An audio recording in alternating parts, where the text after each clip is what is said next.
One down, 4 to go as we enter the second round of the NCAA Division II Football Championships as we are live here on University Field at Andre Reed Stadium on the campus of Kutztown University for today's Division II Football Showdown. I'm Tyler Trumbauer alongside my broadcast partner Mike Iannacci as the 12-0 and third-ranked Kutztown University Golden Bears host the Greyhounds of Assumption University, coming in 9-2 overall out of the NE10 up in Massachusetts, as these two teams started the 2025 campaign together, facing off in their respective season openers. Now they face off again today, trying to keep their season alive, Mike. And let's see what happened since that opener and their season stats coming into this afternoon's contest. What stands out to you? Well, points per game for Kutztown, over 42 points, and their balance offensively, rushing and passing, almost a 50-50 split there. On the Assumption side, they want to run the ball under 2,000 yards, but that's because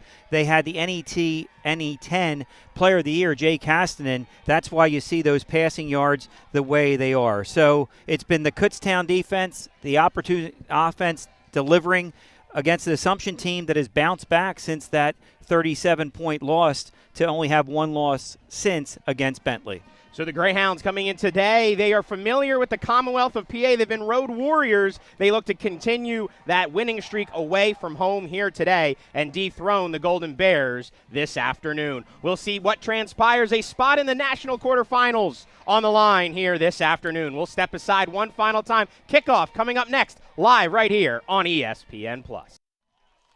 Moments away from kickoff now as the teams finish their warm-ups, as the Kutztown University Golden Bears have won the toss and elected to defer to the second half. Mike, your quick keys here for the game. First, for the Greyhounds, they've been road warriors. How do they keep that going here today? Well, I think it's key that for them to establish the run. We'll get into the quarterback situation a little bit, but Cameron Robbins may be the most important man on the field for the Greyhounds this afternoon. As Tyler, we've had Assumption with a very difficult quarterback situation coming into this game. We'll get into that carousel in a moment. For the Golden Bears, who are coming in unblemished, looking to get to the quarterfinals once again as the top seed in the region, how do they keep that alive? I think just follow the script of the whole year. I mean, opportunistic offense, suffocating defense, the shutout last week, and just keep the foot on the pedal. Don't let up. Keep doing what you've been doing all year. A partly sunny but brisk Saturday afternoon in Berks County, about 38 degrees. The wind has the real feel in the low 30s. We're going to have an 8-mile-an-hour wind. Right now it's calm. It could gust up to about 15, though, and keep that in mind as the special teams go along here this afternoon. So thank you all for tuning in on ESPN Plus here. Sophomore Will Smith set to kick off for the Kutztown University Golden Bears. And we are underway for the second round of the NCAA Division II Football Championships. And this is fair catch called for and hauled in right around the 5-yard line by the Assumption return team, as we will start to look at that Assumption offense, Mike. When we saw them in week one, it was Jay Castanen who had an impressive 2025 campaign, a Harlan Hill candidate here, the Division II Heisman Award, but we're not going to see him. We're not going to see Dom Santiago. Who will we see at QB is the question, and our answer is number 18, Josiah Patrick at QB1 here today. So a couple of injuries have been plaguing the QB room for the Greyhounds, and we see them 1st and 10 on their own 25-yard line. They fake the handoff. Patrick to the air, far sideline, and that one is off the helmets of Lee Coleman, who had a pick six last week. And the crowd looking for a flag, not getting it, Mike. But Josiah Patrick, a freshman, just 2 games appeared this season. Connor Smith here, single coverage, but Lee Coleman continues on the coverage. The only thing they're looking for is Lee did not turn his head back to the ball, but the ball hit him as it was a little bit underthrown by Patrick, second down. Patrick, that was something he hasn't done yet. A pass attempt here in 2025, has 4 rushes to the box score. And we'll talk more about him in this QB situation as the day goes along. 2nd and 10 here for the Greyhounds. He will keep it. Patrick, and he'll get the edge for a couple of yards, Mike. So Santiago had 3 touchdowns in their win last week against IUP, but was injured late, clearly not healthy enough to play, as we see Patrick, who might bring more of this running ability here on this replay. Yeah, I think that's what they'll do. I think that they'll run a protected playbook here, maybe a limited playbook, the shot downfield. Big third down here, and here's where the Golden Bear defensive line may rear their head here early on. That's another big matchup. This offensive line for Assumption's pretty talented. You saw in the open 40% conversion percentage on third down for the Greyhounds this season. 3rd and 7 here, play clock at 3. They get it off in time. Pressure comes, and that is caught, but short of the sticks as they get it out to the near side, and that's A.J. Robinson, the senior out of Norwalk, Connecticut, but it'll bring out the punt unit. Confidence in building completion here by Patrick just to get it out there and give a little bit more room. In the first matchup, snap sailed over the punter's head for a safety, Yep. So we'll take a look at that. Otherwise, Assumption special teams very strong with a really good kicker. Noah Crisella back to return to kick for KU. It's Peter Burns, the freshman punter for the Greyhounds, averaging 34 yards a punt this fall. That one a clean snap from Dylan Jorgensen, and this one Crisella calls for a fair catch and hauls it in at about the 28-yard line, and that's where we will see the KU offense for the first time here today, the top seed in Super Region 1. This offense, and offensive coordinator Marcel Quarterman averaging 42.5 points per game, Mike, and they got a big return in the backfield today. Yeah, we're looking for number 5 out there, Jaden Stewart, who had a big game in the opener.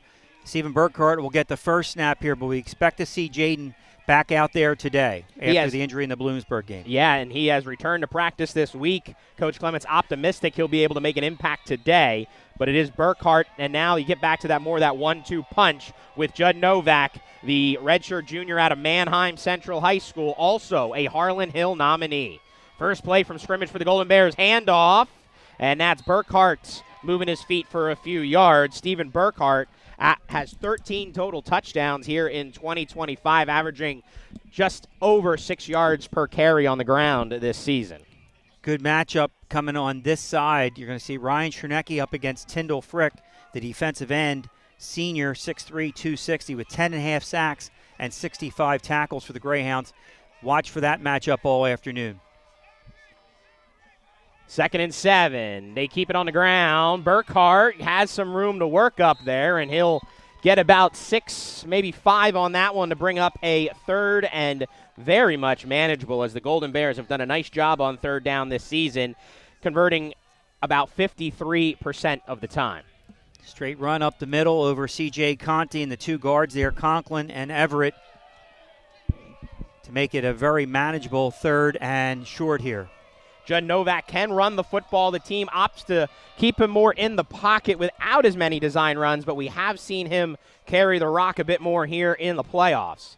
On 3rd down, handoff again, and this one will fall forward for a Kutztown first down. So 3 plays, 3 Stephen Burkhart runs, and a first down for Kutztown in the opening drive. Some pressure up the middle here by Assumption, but Burkhart runs through it as they brought a blitz there. Frick on the initial hit, but not enough. First down yardage. Burkhart always falls forward.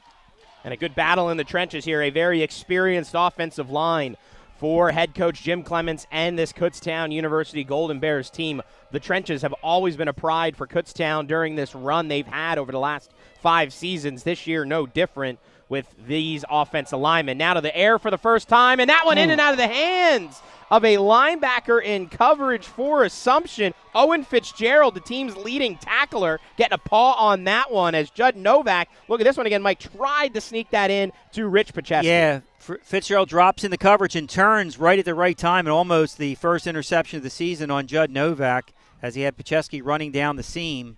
But Fitzgerald, who Coach McKenzie talked glowing about, also an outstanding student, dropping into coverage. 3.9 GPA for the team's leading tackler as Novak, like you said, almost his first INT of 2025. Now 2nd and 10. To the air again. Novak near side. Crisella's open.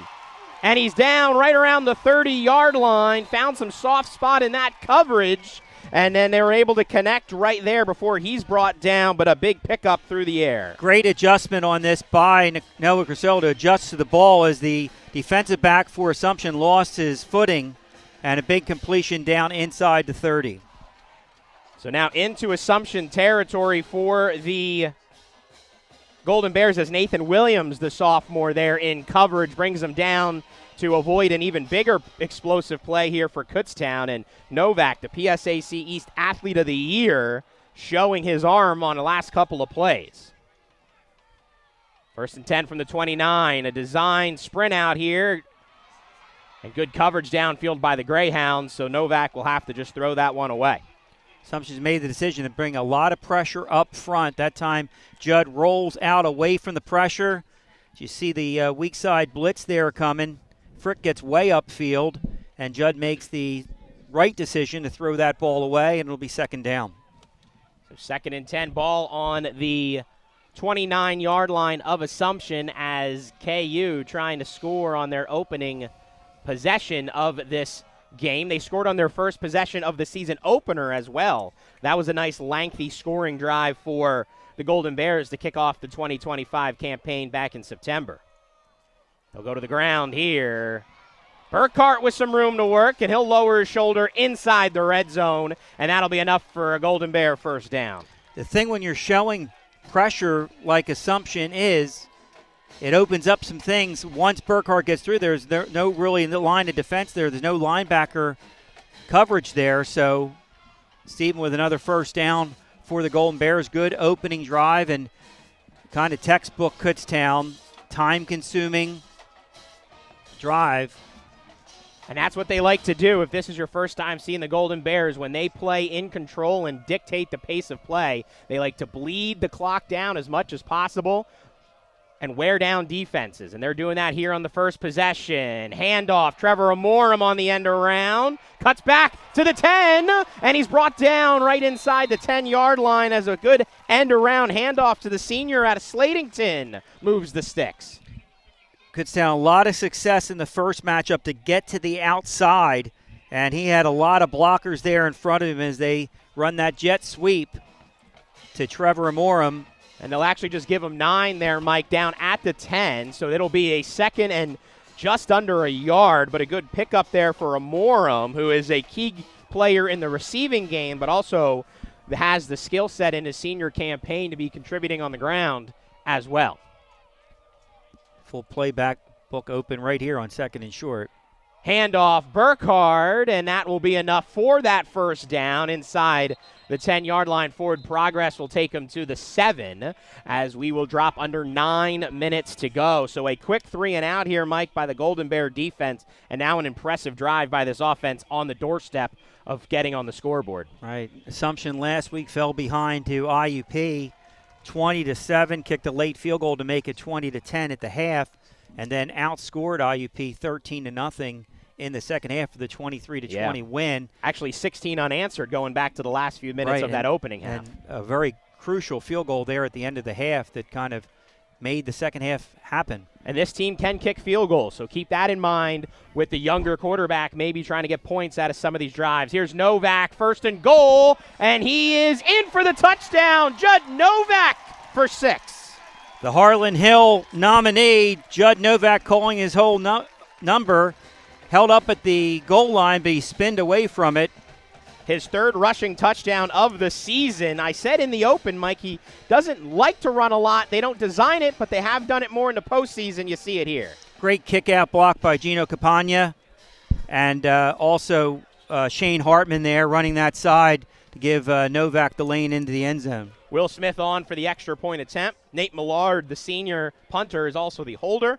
And Ryan Benjamin, the snapper, and that was good, and that is through. And the Kutztown University Golden Bears lead 7-0 over Assumption here with 8:21 to go in the opening quarter of the NCAA Division II Football Championship 2nd round game. And, Mike, we'll keep it here as we transition to see the Greyhounds with their 2nd possession of the day, and we tried to hint at it a little bit there in the open, but this certainly has been quite the whirlwind for this offense with Jay Cassinan out. Dom Santiago, an impressive performance last week. Now he's out. We were really uncertain who was going to play quarterback coming into today. We thought it could be one of 3 individuals right now to start. Josiah Patrick, who's appearing in just his 3rd game. This is a tall task for a younger player to come in here, 6'4", 185 out of Freeport, New York. going up against one of the best defenses in all of Division II football. Yeah, Santiago came and started at Westchester, what Assumption needed to get into the playoffs, and led them to a big win at Westchester. And then last week at IUP, we referenced the 23-20 win at IUP, and now today it's Josiah Patrick with the call for Assumption. 10 plays, 71 yards for the Golden Bears, and they're on the scoreboard, and that kickoff will go and bounce at the 1, and then they'll bring it out, and that was a little miscommunication and not the best of decisions there by Assumption, as they were originally signaling to let that one go, as Williams was back for the return, and now we do have a penalty marker down at the 20-yard line. This will be our first penalty of the day, as we'll get to hear from our officials.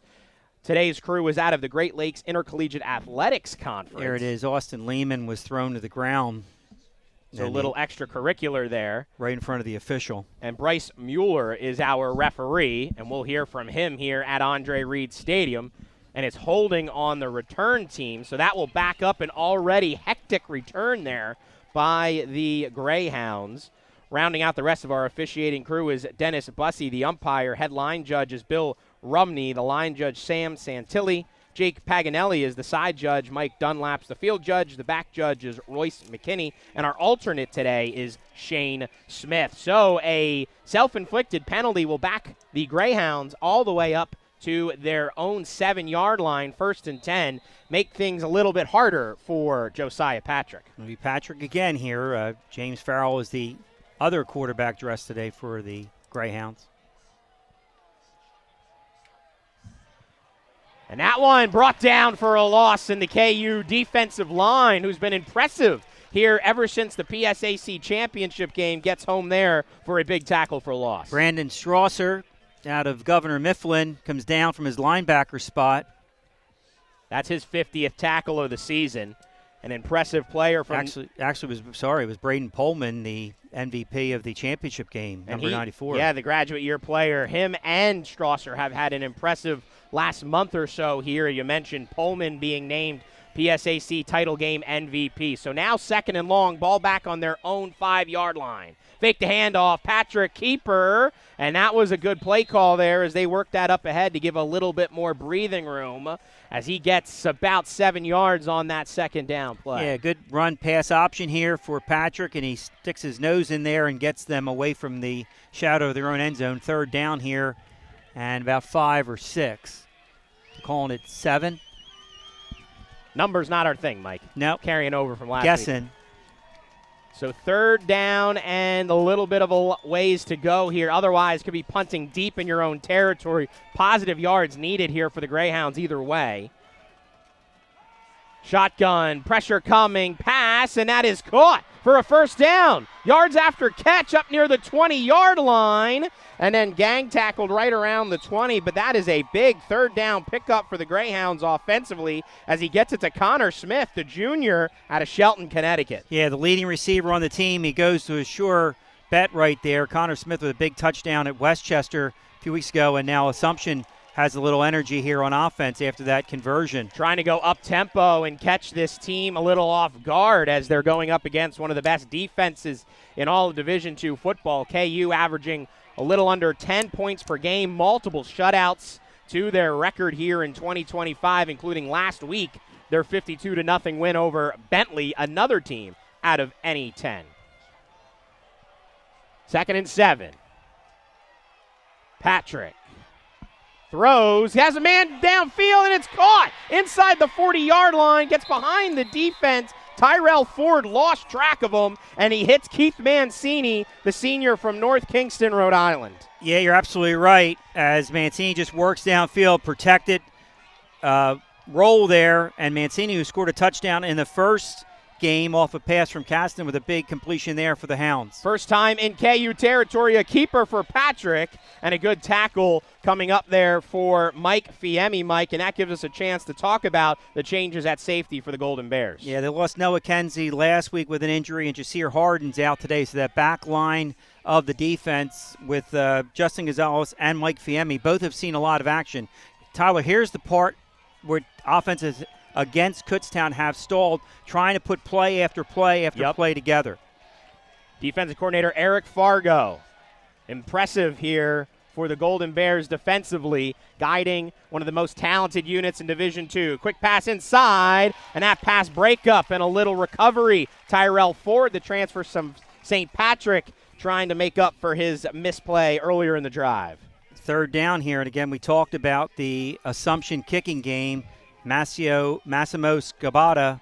And he's impressive. 8 for 12 this year is Scimbati, as he has been able to have the opportunities, and he's converted them. They have had 2 kicks blocked, though, Mike, so keep that in mind as well. The 55-yard for a long. See if they roll Patrick away from the pressure here and get him out in the open with a run-pass option. 3rd and 6 here for the freshman quarterback. Fake the handoff. That is a keeper, and that one maybe gets 2 up to the 25-yard line, and then brought down by the Golden Bear defense, and it'll be decision time here, and they will send out the field goal unit on 4th down, 4th and 4, and they will now bring up the field goal unit, as we said, Mike, not something they're afraid to do, only getting to the 25. It'll be a 42-yard field goal here for Massimo Scimbati. His season long is 55. He's only 1 for 3 in the 40-yard to 49-yard field goal range this season. Good snap, hold, kick is up, and it is good as the Greyhounds capitalize here on their second drive of the day. A couple of big plays, and it is 3 on the board for the visiting Assumption Greyhounds as they make it 7-3 here with 4:24 to go. Only the 10th point given up by the Golden Bears in the first quarter all year. And that's what Assumption needed out of their own end zone. Driving down the field, the big completion to Smith, the big completion to Mancini. Yeah. And then Patrick working his way into the game a little bit. You can see a little bit more confidence in that drive as he started to call his own number, make some plays. And the rollout, the protected rollout where he found Mancini down the field, big play to lead to the field goal. Good job by the Greyhounds to get points on the board there. This is the first playoff matchup between these two programs, but they are no strangers. This is the 11th meeting in this series. It's tied 5-5. These two teams have started the season facing off against each other for the last 10 seasons now, Mike. 11 years in total with the missed season due to COVID in 2020. Head coach Jim Clements says he likes to face Assumption in the opener, thinks it's a good barometer, a good test, one of the better teams out of the NE10 and in Super Region 1, and now here facing off for the first time in the postseason. And a little pooch kick here, and that is fair catch called for and hauled in right around the 26-yard line, as that's a heads-up play and hauled in there by the Golden Bears. Yeah, they punted it. They kicked it to Khalil Williams, one of the defensive tackles, who immediately went to the fair catch. Out of Souderton, and that's a point with the 58-man restricted roster by the NCAA regulations in the tournament. A lot of different Golden Bears are still settling in here on special teams. Some players that usually were just special teams in the regular season, you have to do the math, and do they make the cut of the roster? That's interesting. They spot the ball at the 29. I thought he gave a fair catch signal there. Surprised they haven't moved it back to the 25. Yeah, I think there's some discussion down on the sideline about that. I mean, right now it's a Kutztown advantage. They gained 4 yards on it, but Jaden Stewart making his first appearance. I wonder if it doesn't cross over. They don't need to go to the 25. Where he fielded it, you wouldn't take the ball back. So it's at the 29, and it's 1st and 10 here with 4:24 to go. They reset the game clock a little bit there as well. So now the second possession for Judd Novak and the Golden Bears here this afternoon. Do much of they did on the first drive. That's a handoff, but welcome back to Jaden Stewart. Yeah, Jaden unfortunately injured in the Bloomsburg game. For the second time this season. Yeah, 92, 9 touchdowns, long of 62. Had a big touchdown run in the first matchup way back in September. And I think that was on that opening drive, was that big run for the Golden Bears. And a good run there on first down. 3 yards to go here on second down. They'll hand it off to him again, and he's got open space across the 50, across the 40. Jaden Stewart inside the 20, and he'll go in for 6. Touchdown, Kutztown, and that is a 64-yard scamper for 6. Welcome back, Jaden Stewart. Exactly. 5 to the house. An early response. Look at this one again, Mike. Great running room, untouched. Yeah, he got through the linebacker level. There was nothing to bring a lot of pressure up front. He just ran away from it. And as I said earlier, Kutztown very successful running to the outside in the first matchup. And that's great to see Jaden back with that run. He's settling in nicely here. Another extra point coming for KU, who was perfect in these scenarios last week in that blowout win over Bentley. And they are 2 for 2 on extra points today as Will Smith knocks that one up and through. So a 44-second possession, Mike, and the Golden Bears have a quick response for the Greyhounds as they now extend their lead to 14-3. And talking about Will Smith, 25 for 25 now on extra points. I wasn't going to jinx him that far. Well, he made that one, so we'll. Okay. I appreciate that one, Mike, as we're in NCAA Super Region 1 second round action. And Super Region 1, Mike, in the opening round was chaos. Upset in every other matchup where the unseeded team beat the seeded team except for the Bentley game here against Kutztown, where KU, the top seeded in the Super Region 1, won. So the other remaining game in Super Region 1 today is Cal U, California, Pennsylvania, facing off against Frostburg State here today. Late first quarter, the Vulcans of Cal U leading 7-0 in that one. The winner of that matchup will face the winner of this one in the national quarterfinals. Time and location to be determined next Saturday. And that game is a rematch of a game that happened a few weeks ago because of the unbalanced number of teams in the West. They have to go out and pick up a non-conference opponent. So that's a rematch won by Cal U.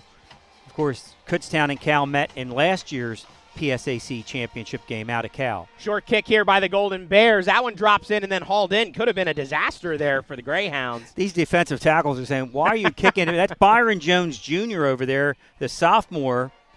Yeah, 6'3", 265, not someone you think of in the return game. And again, that is the 53-man roster that you have some other people playing on special teams that haven't played during the year. I say 53? Yeah. I think that's the NFL, right? Yep. 58. We're just establishing a pattern of numbers. First and 10 on their own 21 Yeah, you got to get out of that. Own 21-yard line. Patrick coming off their first scoring drive, his first scoring drive of his career here for the Greyhounds. Back at shotgun formation. First and 10, fake the handoff. Screen to the near side. KU sniffed it out well. They got it to Mancini, but it went nowhere after that. Yeah, he tried to set up the screen there, but he lofted the ball, threw it up in the air that allowed Kutztown to rally the ball here. This pass just loops it up there over number 18, LaRon Short. Yep. But it was a short, actually a loss. Yeah, definitely in the backfield, so they will say a 2-yard loss, maybe 3, if you're really looking at it here. Either way, blown up nicely by the Golden Bears defense. Patrick fakes the handoff again. This time, swing pass over to the far side, and that one shakes one would-be tackler and gets about the yards back that they lost on first down as he hits A.J. Robinson, another key target, a senior wideout. Yeah, they'll do this a lot. They'll take the receiver in motion and throw it to him. And a good job out there just to slow him down for the pursuit of Rivera and Coleman. 2:40 to go here in the opening quarter. Kind of surprised, Mike, we haven't seen more from Cameron Robbins here in the early going. Well, he's had some success getting the ball downfield. We'll see this call here. 3rd and 10, you're down 11 early. You don't want to turn the ball over deep in your own territory. Interesting call here by Assumption. 4 wide outs for the Greyhounds. Robbins to the left of Patrick. And the pressure's coming, flushed out. The freshman will keep it.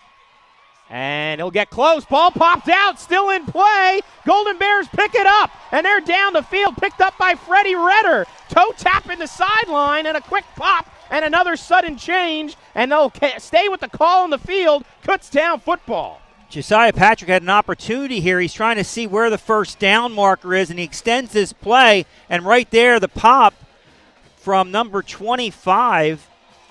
For Kutztown. Kutztown. That's an impressive play there overall. Kashawn Jones, the redshirt freshman out of Millville, New Jersey, stays in, uses his body to pop that one out, and another sudden change in favor of the Golden Bears. Now they take over after the turnover first and 10 on the 18-yard line, and there's going to be no challenge, no video review. They'll keep the call on the field, Mike, and KU will take over on offense. Dangerous spot here for the Hounds. They need to hold Kutztown to at least a field goal, if nothing. Burkhart to the right of Novak on this drive. 3 wideouts for KU.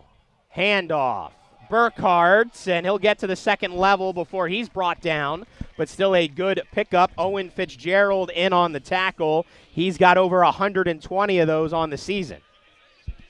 Under 2 minutes to go here in the opening quarter. If you're just tuning in, Kutztown leads Assumption 14-3 here in a one of 2 Super Region 1 games in the second round as the Golden Bears, undefeated in 2025, seeking to keep their home field advantage going into the national quarterfinals. And Stephen Burkhart, impressive numbers here this season. Carried it on first down for 3 yards. Luke Maxwell also in the game at tight end. Pass, Burkhart, tough hit, spun down inside the 5 as he was met quickly there by the linebacker, Billy Gold, actually a safety coming up there. Look at that action there to take Maxwell out, which took linebacker Nick Smith out of the box, and then you throw it back the other way. Great motion there to just move the linebacker out of there, and then you throw away from it. Good play design by offensive coordinator Marcel Quarterman in his 12th season with Kutztown. Was the special teams coordinator early on here and took over the offense a few years ago and has done a nice job calling plays. Got some credit from Coach Clements in our conversation this week. And Novak keeper, and he'll walk in, and that is the second rushing touchdown of the day, 4th of the season for the Mannheim, Pennsylvania native. Another touchdown for Kutztown. Just a great fake here by Judd Novak to Stephen Burkhart. As you look up, you think Burkhart has the ball because he carries out the fake, and Novak walks in for his second touchdown. Will Smith on for the extra point, and we'll see if Mike's broadcaster jinx will stay or will it be immune to it. As Novak trots into pay dirt. And they'll try to add on another point, and they do just that. Mike breathes a sigh of relief as Kutztown takes a 21-3 lead here with 34 seconds to go in the opening quarter. And, Mike, a sudden change was something we talked about with Coach Clements this week, saying they practice it. Yeah. And they had it last week with the pick 6 by Lee Coleman. They had another turnover. Their offense committed 2 turnovers last week, so they're units are ready for that, and a great job there by the defense. As you mentioned, Jones right there, Deshaun Jones, the redshirt freshman out of New Jersey, and then the offense did what they needed to do to capitalize on the takeaway. And again, this has been, Tyler, the pattern of this Kutztown team is piling on the points and just causing turnovers, turning the ball over, shutting teams down, and then it goes from 7-3 to 21-3 in 3 minutes and 40 seconds. Even less than that because there's 34 seconds left. But the last 4 minutes, they put an 18-point difference on the board. I think that's life just comes at you fast sometimes. Yep. And it was 7-3 after a great drive, and just like that, it's 21-3, and a strong kick goes through the end zone. So they will watch that one go through the back of the end zone. So 1st and 10 now for this Assumption offense who, as you just said, Mike, was kind of flying high. We just put some good explosive plays together, points on the scoreboard, and now your back's against the wall a little bit, and we're at a early tipping point in this one. Yeah, but this team was at IUP in the same situation last week, and it was 20-7. Right now you're down 18, so there's no panic on that side. I don't think so. And, again, this is their 3rd straight week on the road. This team came down on Thanksgiving Day. They traveled. The team made that decision. So they've been together for 3 weeks at Westchester, at IUP, and now today at Kutztown. So this is a cohesive group here. Patrick to throw on first down. They connect, get it to Connor Smith, who is brought down for the tackle after maybe a yard or 2. As they try to continue to go through the air, and that was a good tackle there in coverage by Ty Kephart, the linebacker, a transfer from Shippensburg. And, Mike, I'm just still surprised that we're now going into, the 3rd possession here and just 2 carries for Robbins on the ground. Yeah, and right now down 18. Again, no panic, but now you're you're going now into the second quarter, Yep. and you can't be one-dimensional against this Kutztown team. And if you're throwing the ball all the time, you have to block that defensive front now that has an 18-point lead to work with. After one quarter of play, it's Kutztown 21, Assumption 3. We'll be back after this. You're watching the NCAA Division II second-round football championship game on ESPN+.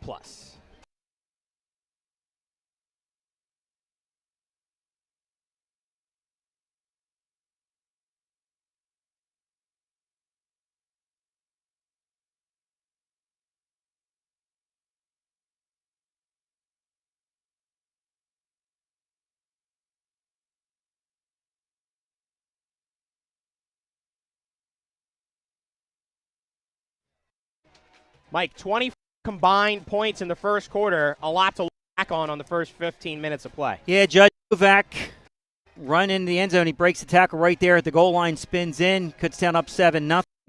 But Assumption and back with a drive, which started inside the 5-yard line.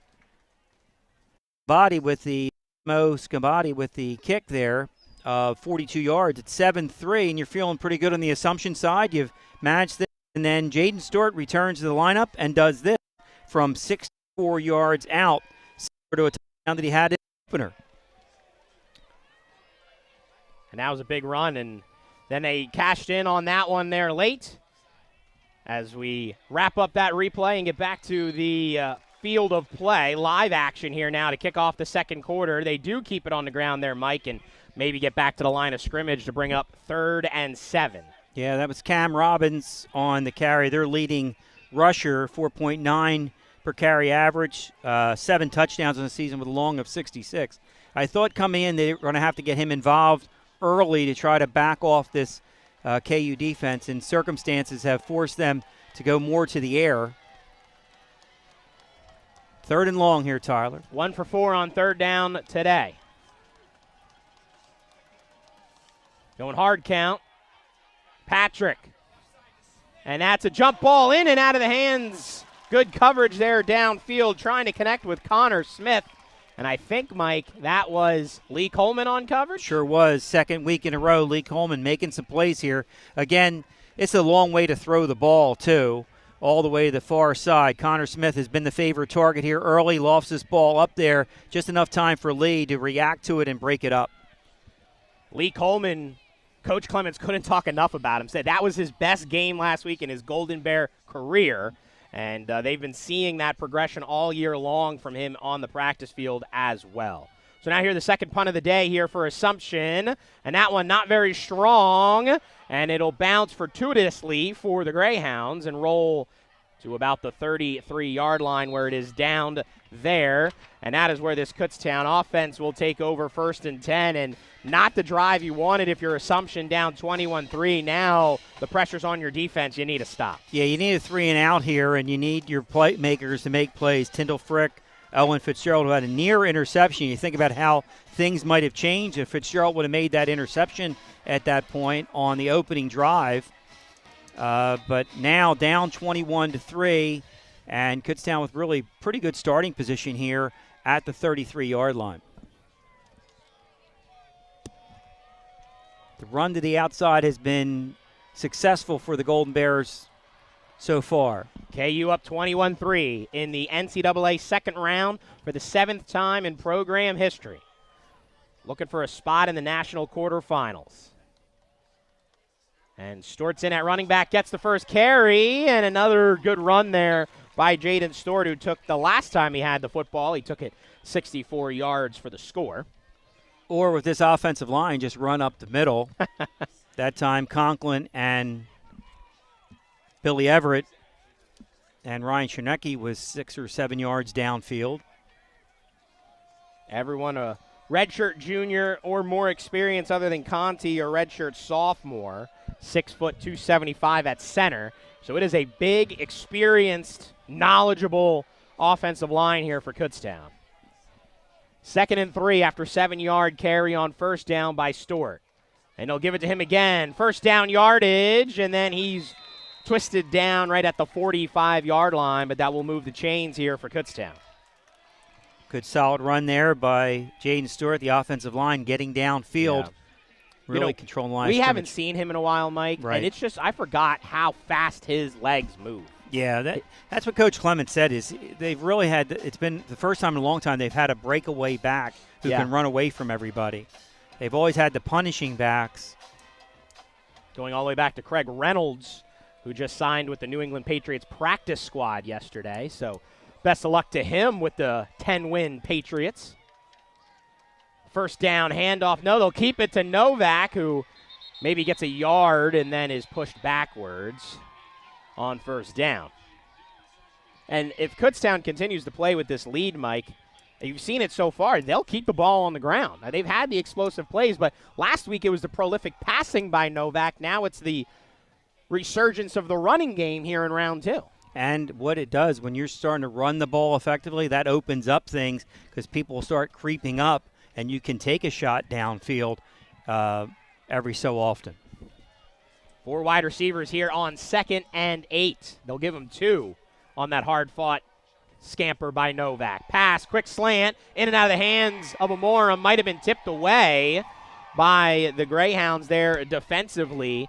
Well done there in coverage by Travion Gilbert. Yeah, it looked like the pass was a little bit behind Trevor, and good coverage there by Gilbert. Gilbert with Hounds. A little talking afterwards. That would have been a penalty in the NFL. Yeah, so now we have a 3rd and long situation for the Golden Bears, and a big play here for the Hounds defense here, down 21-3. The Golden Bears, impressive on 3rd down all season, as I mentioned earlier, 1 for 1 on these scenarios today, right near midfield.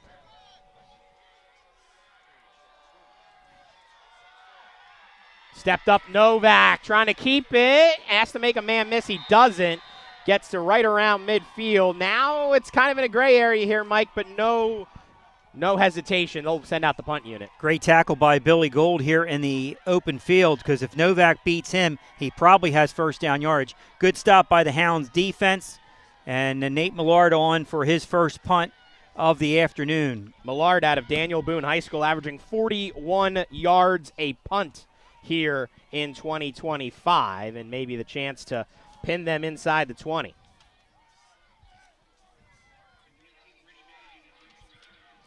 He's done that 8 times this season, and that one will bounce inside the 20 out of bounds. Depend on the spot, look to be right around the 15, and that is right where they will mark it. So this will be a fresh series here for this Assumption offense with Josiah Patrick at quarterback. Holy Trinity Diocesan High School, 6'4", 185. Seen some good spots out of him, Mike. We've seen some time where he's maybe made some questionable decisions as just an inexperienced quarterback, but have to start putting some positive plays together. You think they start rolling the coverage over to wherever Connor Smith lines up, too, to try to take him away. He's been the favorite target here early on.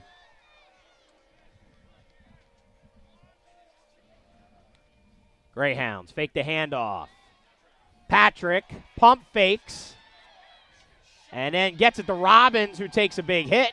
But good job to him out of the backfield. He'll hold on and try to make something out of nothing. Well done there by Assumption. Yeah, Patrick with a nice job here to escape the pressure, escape the pocket here, shows good poise, and rolls out here and finds Robbins and just pitches it to him here a little bit, little flip, and 2nd and short. And that one up the middle. So now they'll give it to Robbins in back-to-back plays after really not giving it to the junior tailback out of Baldwin, New York, much on the first couple of drives. So now that'll bring up a fresh set of downs there for the Greyhounds. I think here that the Greyhounds just need a really good drive, number 1, to work their way back in this game. Number 2, to give their defense a little bit of a break, too. So get a first down, get another set of downs, and try to move the ball down the field and get yourself another score. Trips wide right here for Assumption. Ball at their own 28-yard line.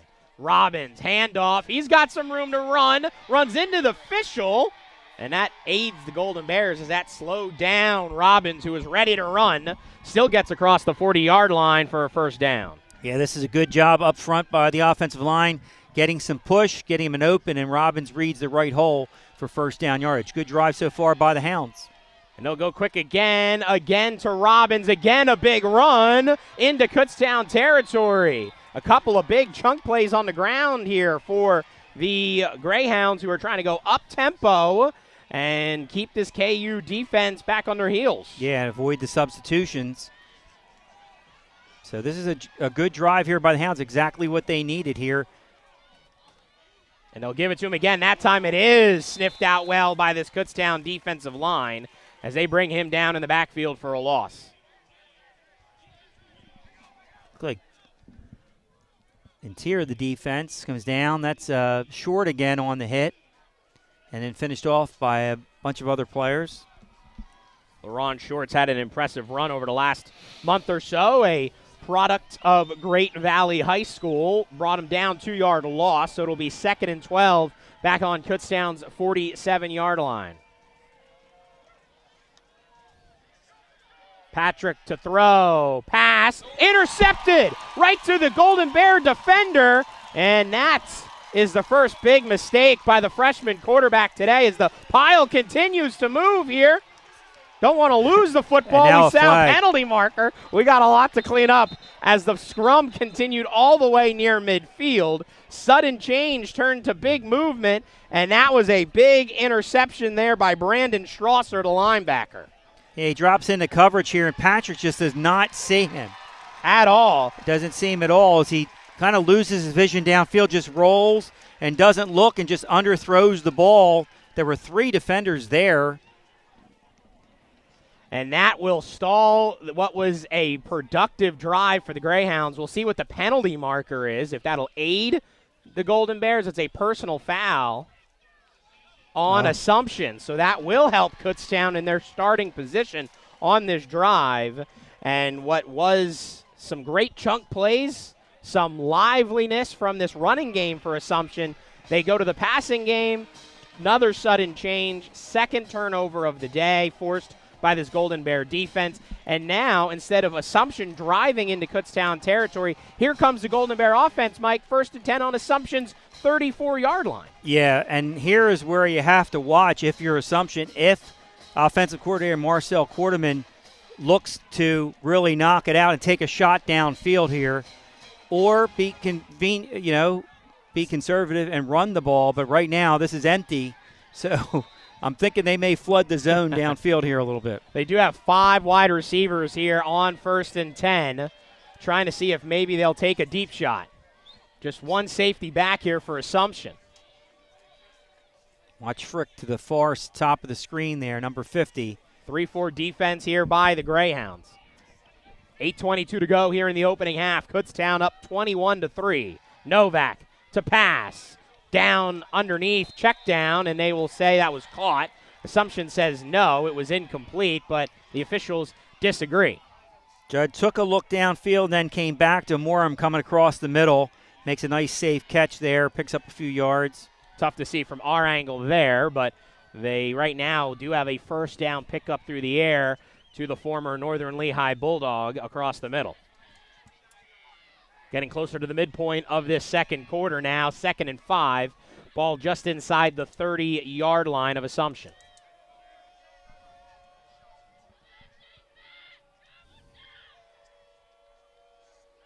They'll hand it off to Burkhart, who will fall forward for about 4. And it'll be just about a couple of feet shy here, but a good run for Burkhart there on 2nd down, as he is over 30 yards on the ground here this afternoon. Asa Kovar, number 84. Patrick Fulgenetti comes in along with Luke Campagna. So the Golden Bears thought about going deep on that 1st down, good coverage downfield. Now they'll go more run game, and we'll see Judd Novak under center, I formation. Handoff to the up man, Maxwell. He'll break it free inside the 20, and he is pushed down out of bounds right at the 10-yard line. And this is a goal-to-go play we usually see, this time in the short yardage situation, almost for a score. Yeah, Luke bounces it outside. He had a big touchdown run against Bloomsburg in a similar situation near midfield. Maxwell, the redshirt sophomore out of Estelle Manor, New Jersey. He can do it through the air, listed as a tight end, but oftentimes makes the most explosive plays lining up as a fullback.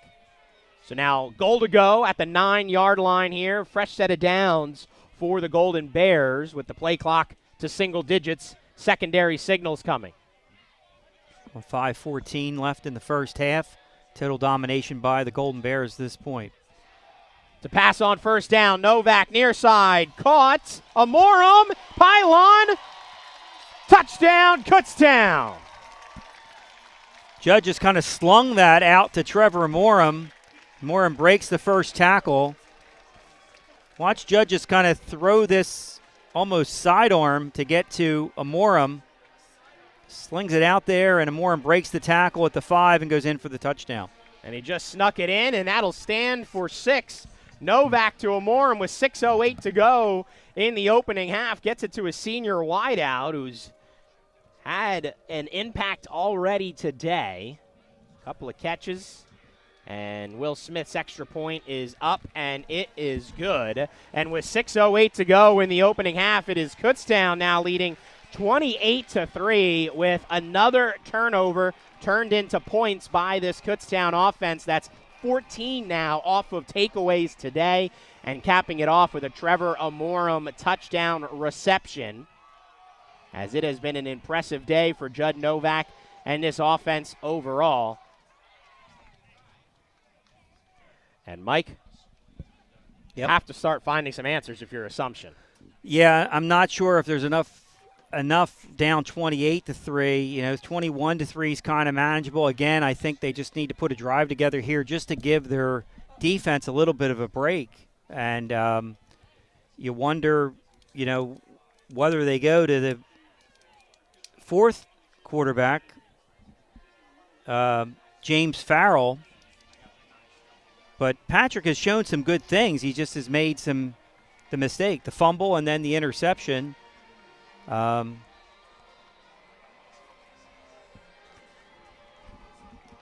I think it's really important then maybe to stay with Cam Robbins. The problem is Kutztown has the ball coming out. Yeah. So you really need a score here. And here's the return on the ensuing kick right up around the 23-yard line. And we mentioned Josiah Patrick in his freshman year, but he was impressive in high school. Over 2,300 passing yards, 23 touchdowns, had a 62% completion percentage in his career.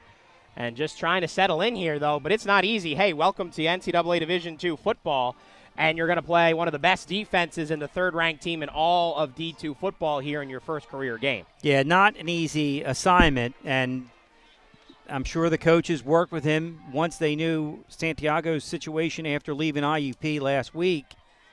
And they've had, 3 straight weeks of, tough competition going down to Westchester and clinching that playoff berth with 2 early interceptions. Yeah, that run on first down going nowhere for the Greyhounds. 1st and 10 from their own 24-yard line, as the Greyhounds, like you said, Mike, trying to find something here on this kind of moving along here, and they have to figure something out offensively as they try to get things going. Last week, Tyler, we had a team, Bentley, who threw the ball to the tight end a lot. Only 17 receptions to the tight end so far this year. Yeah. So they did get a yard there on that first down run as we have 5:20 to go in the opening quarter. Assumption with all 3 timeouts and the 2-minute timeout, so they have plenty of time to try to get into scoring position. Through the air, quick pass, and yards after the catch here, again connecting with Connor Smith. That's been the security blanket for Patrick here, and it's working for him in his opening half. That's a good-looking throw by Josiah Patrick. He's come back to the guy that's been consistently there for him throughout the afternoon. Comes back, looks one way, and comes back to Smith, their leading receiver, for a first down. Ball up to the 39-yard line. Handoff. Robbins will lunge forward for a yard or 2 as they'll try to gain momentum back again. It seems like the last 2 times we felt they had it, things went sideways quickly for them. But now can they have a response, like you said, Mike, to settle things down, chip away at the deficit, set yourself up for the second half, as this team, we mentioned, have been road warriors. They also have been the comeback kids with their win last week, upset over the Crimson Hawks of IUP. the NE10 runner-ups. Just 2 setbacks this season. Pass, Patrick, and that one out. Nice pass across midfield as they get it up ahead to Matt Rake, the tight end junior, as that'll move the chains, and they're in KU's side of the field. Good job by Rake just to get out to the flat, beat the coverage out there, and run away from everybody for a first down inside Kutztown territory. At the 48 now as they look to go up tempo a little bit. Patrick with the designed QB run, and that will get bottled up and nowhere, maybe back to the line of scrimmage as the clock continues to roll under 4 minutes to go until the halftime break. What I'd like to see here from Assumption's offensive coaches is they've given Josiah Patrick basically their whole playbook. They've not put him in a shell. They put him out there to call his own number, to throw the ball. Even the first play of the game, they go for a pass downfield. So they have really given him the opportunity. He had a very good high school career. And you have to expect some impact on your offense. You're going away from your original QB1, who was a Harlan Hill candidate, to now your third string. And on a short week to figure it out, it's been tough. Handoff, Robbins around the end, and he'll get a handful of yards there on 2nd and 10. And now with under 3 minutes to go, it'll bring up a third down situation for the Greyhounds, who have been running into some troubles on this scenario, just 1 for 5 this afternoon. So Scambata with a 55-yard field goal on the season. His longest here in 2025. Little bit of room to go until they get to that point if they even want to try a kick that would tie the season high.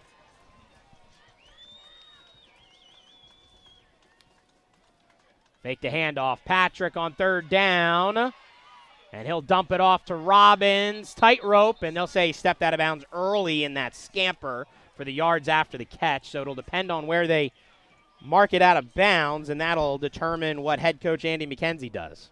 The linebacker play here by Kutztown. They're signaling out to get out there and see it right away. Brandon Heil reads it and gets out there and was there to knock him out of bounds, but he had stepped out already. Right at the 45, so barely got anything on that one. So that'll bring up a 4th and 7, and they can let the play clock roll down to the 2-minute timeout if they so chose to do so.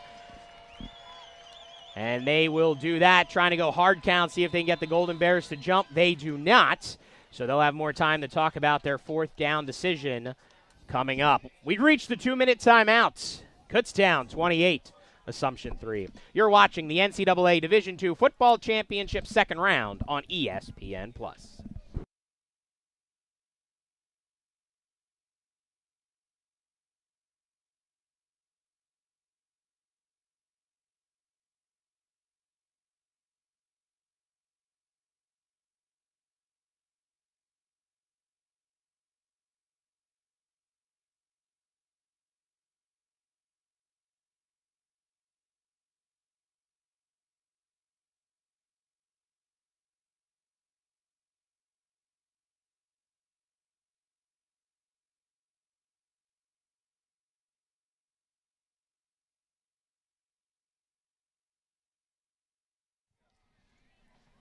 This play made it 28-3 for the Golden Bears. Judd Novak slings it out there to Trevor Morum, who beats the tackle and goes into the end zone. And Kutztown leads it 28-3 with 2 minutes to go in the first half. And Assumption here decides to punt the ball down 28-3, or will they maybe take a long count and take a delay here and try to draw the Golden Bears off? It is 4th and 5. Assumption has done 4th and 7. Assumption has done several fake punts this season, right. A couple of quick kicks with Castanen yes. as well. So they do have their normal punt unit out there. They're running on some guys late, a little confusion out of the 2-minute timeout. But yeah, not necessarily 100% they're going to punt here, but that it is a change from what they were intending to do before that 2-minute timeout. And they do punt it away, trying to pin the Golden Bears inside the 20. And that one will roll out of bounds right around the 12-yard line. So that does pin them deep. So now Kutztown will take over first down, but there is a penalty marker down by the punter. We'll see if this is on Kutztown or Assumption. It was 4th and 7. They ran into the punter, but is it a personal foul or is a it 5-yarder? Just 5 yards? If it's 5 yards, it'll be 4th and 2, but that could be still changing the decision. Oh, it's a personal foul on KU, so that will give new life to the Greyhounds here, and we hear the loudest cheer from Assumption's crowd this afternoon on that penalty call, and that's a killer one. Yeah, that's a mistake there to run into the kicker at that point, and it gives Assumption the ball now at the 30-yard line and a chance to at the very least, a field goal attempt, but they want a little bit more than that, down 28-3, and Kutztown getting the ball coming out in the third quarter. So that'll give them 15 penalty yards here. The second week in a row, a penalty on the special teams has hurt Kutztown. We'll see if this defense can stand tall coming back out on the field. Fresh set of downs for Assumption. Ball on KU's 30-yard line. Make the handoff. Pressure, throw, and that one is caught and then brought down out of bounds. They'll say clock continues to roll for Connor Smith as his progress was stopped in the field of play. Wow. So they'll have to move fast. It's a generous 5-yard spot there. So they'll give them 5 yards on first down. And there is no hurry here by Assumption with the clock continuing to roll. They do have 3 timeouts. And a pretty good field goal kicker. Like you said, they'd like to get to the end zone. Patrick hands it off. Robbins, and he is tackled by Braden Pullman there, right around the 20-yard line. Clock continues to they'll stop for the chains. They did give them first down yardage. Then it will return to rolling after the chains are reset. Now we go right around a minute remaining in the opening half. Got to think they're going to take a shot downfield with Connor Smith to the far side. He's got single coverage over there. Patrick to throw. Pocket collapsing. And he is brought down for a loss, a big loss, and a timeout Assumption as the Golden Bear rush was coming. There was a couple of players crashing in, and I think it was none other than Brandon Strasser getting home. Yeah, he ran him down. Time just ran out there as it sets up a 2nd and long, and that actually, makes the field goal attempt a little bit longer. And right 20 now, seconds, Mike, rolled off from the time that they reset the ball and the clock rolled to when that play was blown dead with the timeout. That's a lot of time wasted to lose 5 yards. So right now it's looking at a 41-yard field goal if everything stays the same. Ball to 24. Already made one longer than that here this afternoon. So 2 timeouts remaining for the Greyhounds here. So that'll help try to elongate the game as much as they can do. Ball back at the 24, though, with the sack. And they'll have some work to do to try to get themselves back more in the scoring position, either with a more comfortable field goal opportunity or for 6. And you have to think, Mike, getting new life here, it's kind of like points off a takeaway, right? Like it's something you have to do. Points off a personal foul on a punt would be a missed opportunity, even only just get 3 here, down 28-3. Anything's positive, but they really would love to put 7 on the board. I think this could be an inside run here to Cam Robbins, just get in better field goal. Out of the timeout. They'll go to the air. Patrick, throw, near side. Smith caught, immediately tackled there. Good coverage by Kephart, and immediately a timeout called by head coach Andy McKenzie and the Assumption Greyhounds, their second here in the opening half. And that pass there, just out to the flat there, gained them a yard. Yeah, there's a lot of effort for very little productivity here in this 2-minute hurry-up offense they're trying to run. We're throwing to the other side of the field. We're rolling out. I don't know if that's the play design forcing them to do that or if that's decision-making by a freshman quarterback, but either way, it is really taking a lot of time off the clock. The one thing, if you're Patrick here, you have to avoid a sack on 3rd down. So you're either going to call your own number or hand the ball off to – I mean, they do have that 1 timeout remaining, so they can use the entire part of the field. But like you said, you can't lose yardage. Yeah, you can't take a sack here, so he has to know that. And you have that defensive pressure of the Golden Bears there. Mikey Gray and Freddie Redder and Braden Pullman, just 3 down linemen right now. 4 wideouts. Robbins to the right of Patrick here on 3rd and 14. Out of the Greyhounds timeout. Pressure coming. Patrick rolls, tosses to Robbins, who catches it out of the backfield but falls down. He'll get about 5, so it is positive yards. The clock will continue to roll, and I have to think they'll try to run this down to 2 seconds, Mike, and attempt the field goal. Good job by Patrick to avoid the sack and get positive yardage and get him a little bit closer here, as I think you're on target here as we're rolling under 10 seconds here in the first half, and they'll just run their fine kicker out. 8 for 12 now, 9 for 13 on the season. Skimbody will come out from North Farmington, out of Farmington Hills, Michigan. Ball officially placed at the 19-yard line, so that'll give us a 36, 37-yard field goal here as the Greyhounds stop the clock with 3 seconds to go, 4th and 10, trying to manage some points after getting the ball back after the personal foul on the roughing the punter penalty. So a little self-inflicted wound might aid the Greyhounds here. Keep in mind, KU will get the opening kick here to start the second half after they won the toss and deferred to the third quarter. Yep.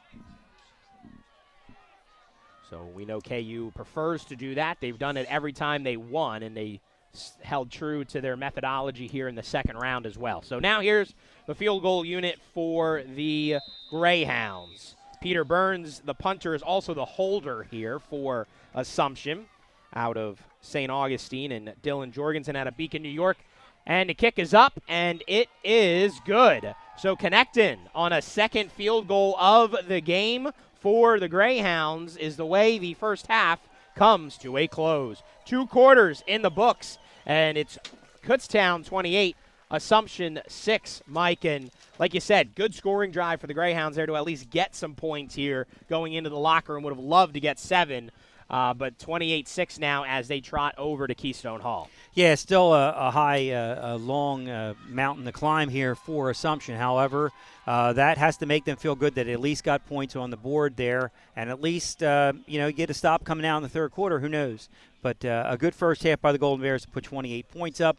Assumption settles for the field goal. Over 150 rushing yards for the Golden Bears through the first half of play, and freshman quarterback Josiah Patrick. Some good, some bad. Probably what you expected if you're head coach Andy McKenzie having to thrust him into the spotlight here in the second round of the NCAA tournament. So we'll step aside, take a little bit of a halftime break. We'll come back with some more first half stats and analysis. We'll take a peek at that score for Cal U and Frostburg State as well. And then, of course, we'll have our second half action coming up in just a little bit here from Kutztown, Pennsylvania, as you're watching the NCAA Division II Football Championship second round live on ESPN+.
Back here at Andre Reed Stadium at the half, taking a look at some of the scenes from the first half here at University Field at Andre Reed Stadium, as it is 28-6.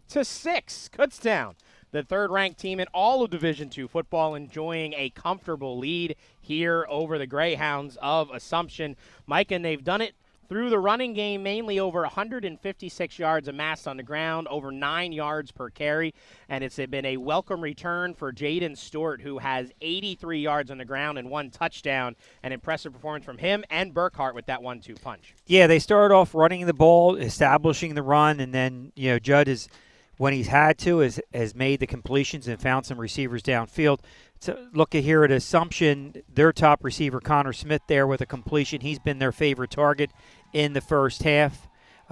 This is one of the opening drives. Yep. And Patrick has looked pretty good. Yep. Good composure for a freshman stepping in here. Here's a nice pass here as they roll him out. And this leads to a big play to Mancini, which led to their field goal. Over 100 passing yards for Patrick.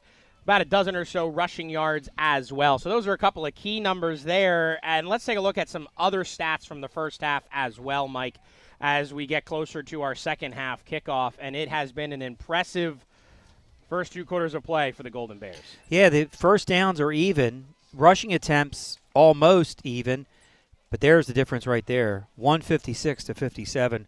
I thought coming in, Assumption would have to run the ball to drain the clock to keep this short in this game. Yeah. And this next stat, 9.2 per carry to 3.2. 13 of 14 for receptions. Yeah. So Patrick's done well through the air. But 67% on third down.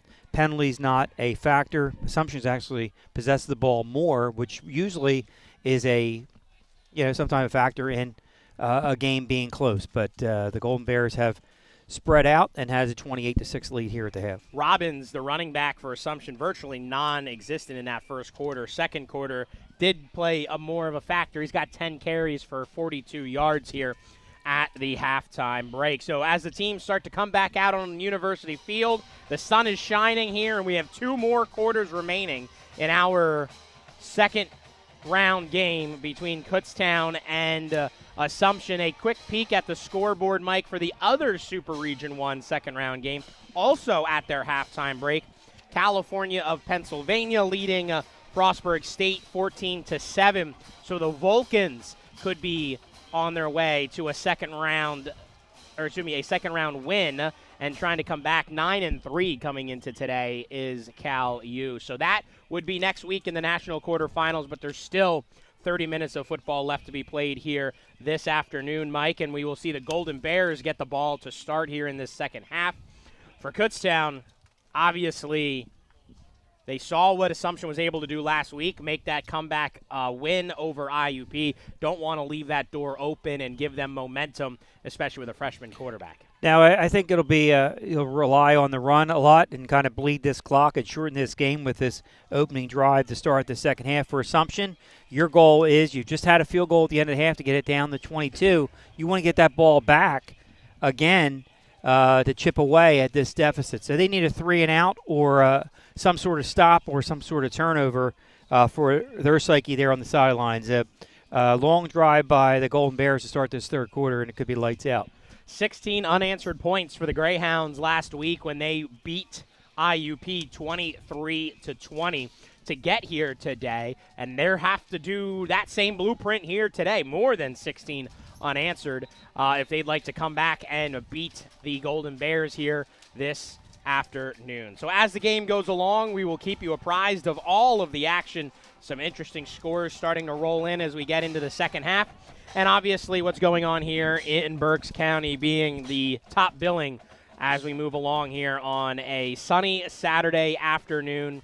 Our final game day in November, Mike. When it starts to get cooler, the games matter a bit more, and the Golden Bears continue to roll.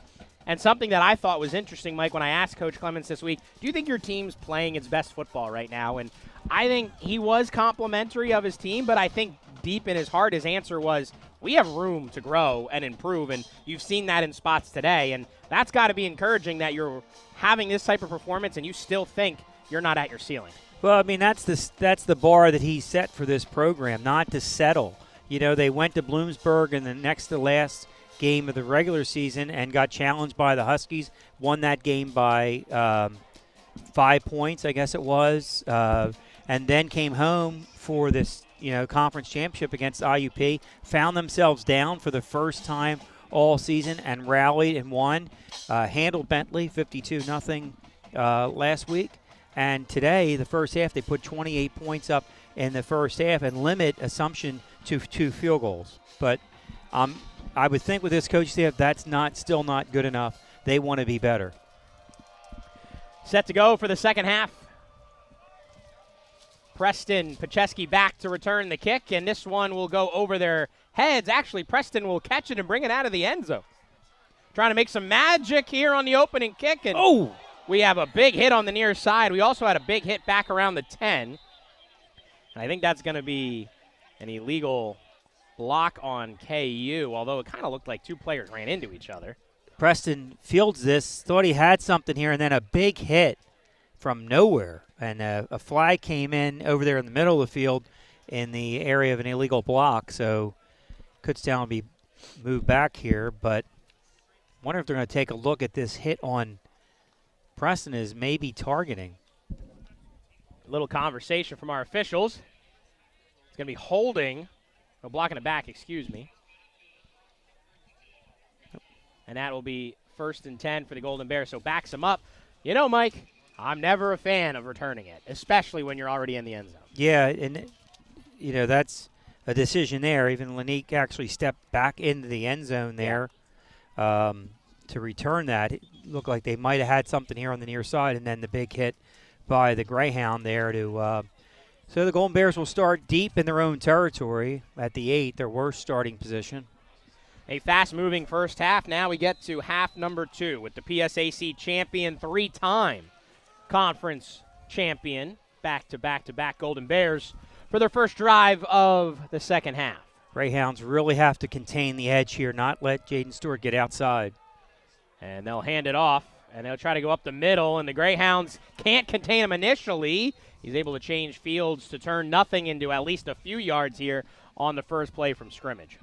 Good cutback here by Jaden, good pursuit by the Hounds, and he reads it and almost got out the back door here as he reverses his field, almost breaks it right there, and just the pull of the shirt brings him down after a few yards.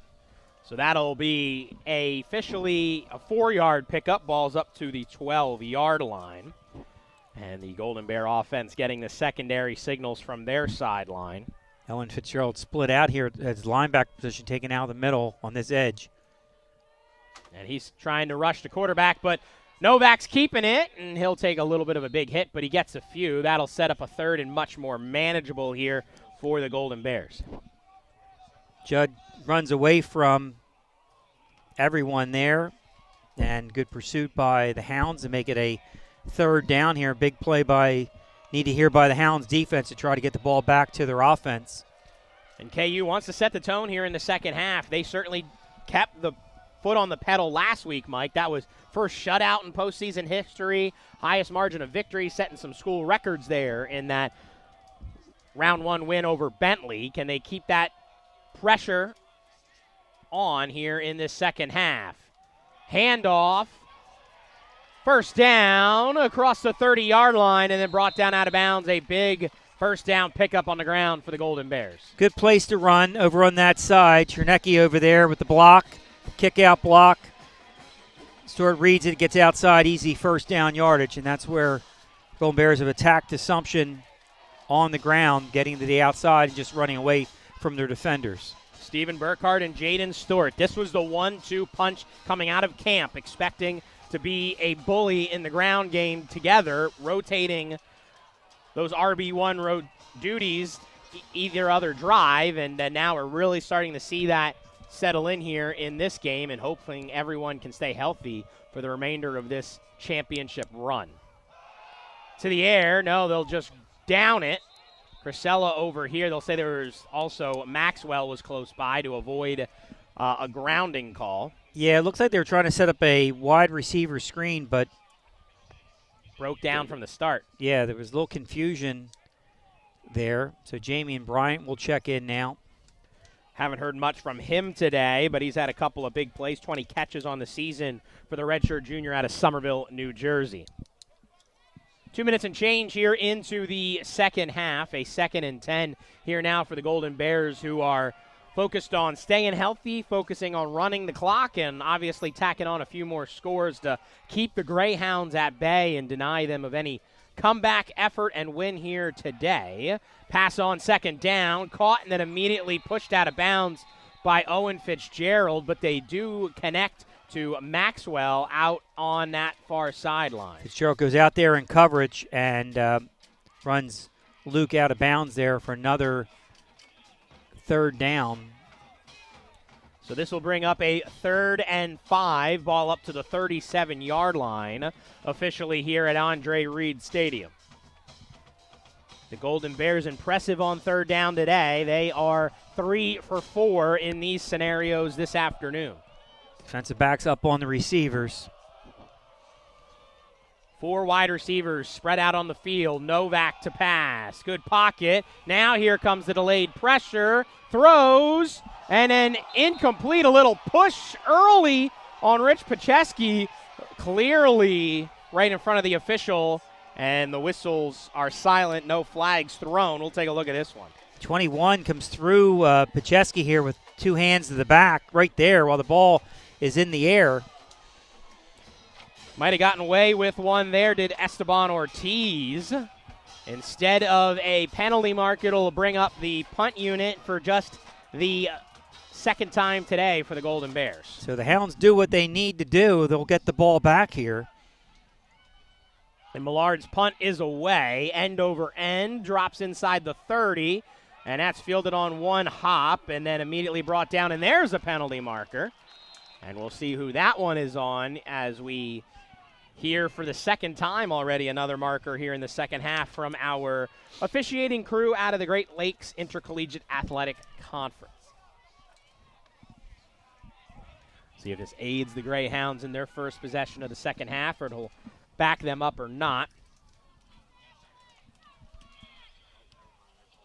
And it's going to be holding on Assumption, so that will back up the Greyhounds here to start in the 2nd half. And we'll have to see what adjustments, Mike, they have from halftime. I think, like you said to me off air, Patrick has got the mannerisms, the characteristics of a quarterback, has shown some flashes of why he's in the spot he is today as a freshman, but just have to have more consistency and some mental mistakes as well in that first half. Yeah, the Assumption, you just have to think you got to score every time you get the ball here in the 2nd half. You have to have drives that are productive. 4 wideouts here for Patrick and company. First down pass, far side, and that gets it over to the favorite target of the day. Mike talked at the halftime break, Connor Smith, the junior from Milford Academy. As he tacks on, he's got 5 catches already here this afternoon. Easy pass and catch there with Connor Smith as they move him all around as their top receiver. 2 yards on that first down reception.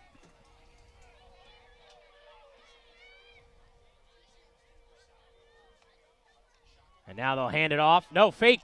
Patrick keeps it, and he has first down yardage on the ground. And, Mike, I got to think there may be some more of that and a little bit of RPO for this Greyhounds offense. Yeah, he's starting to build some confidence after that last drive that was aided by the personal foul on the punt. And now he's calling his own number, and he's got a first down, and Assumption feeling a little bit more confident. If they can protect the football, not turn it over, it's where this offense has at least moved the ball. 1st and 10 at the 31-yard line. And that one mishandled. Patrick keeps it, and he's brought down for a yard loss, but it could have been a turnover as a little miscommunication trying to pull that one out of the belly of Cam Robbins. Yeah, there's the problem there as he just got hit on the read option by Robbins. Luckily, the ball bounced back to him for no gain. But if Patrick can run the ball, that at least keeps this defensive line at bay, that they can't come after him because of his run option. And they did get back to the line of scrimmage, so no loss on that first down hiccup. They'll just stay 2nd and 10. To the air. Patrick, pressure coming. And he'll have to throw this one away. No, he'll keep it and run out of bounds Might have gotten a yard or two, actually, so heads-up play there by Patrick to tuck and run. Check out the big fella, Kyrie Butler, 3 sacks on the season. Now, Upper Dublin, how he runs down here. He doesn't give up.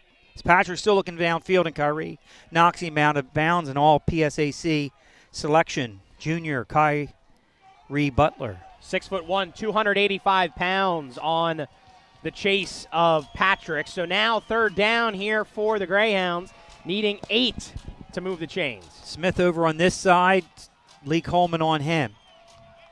3 wideouts to the far side. Patrick, pressure. Has Smith.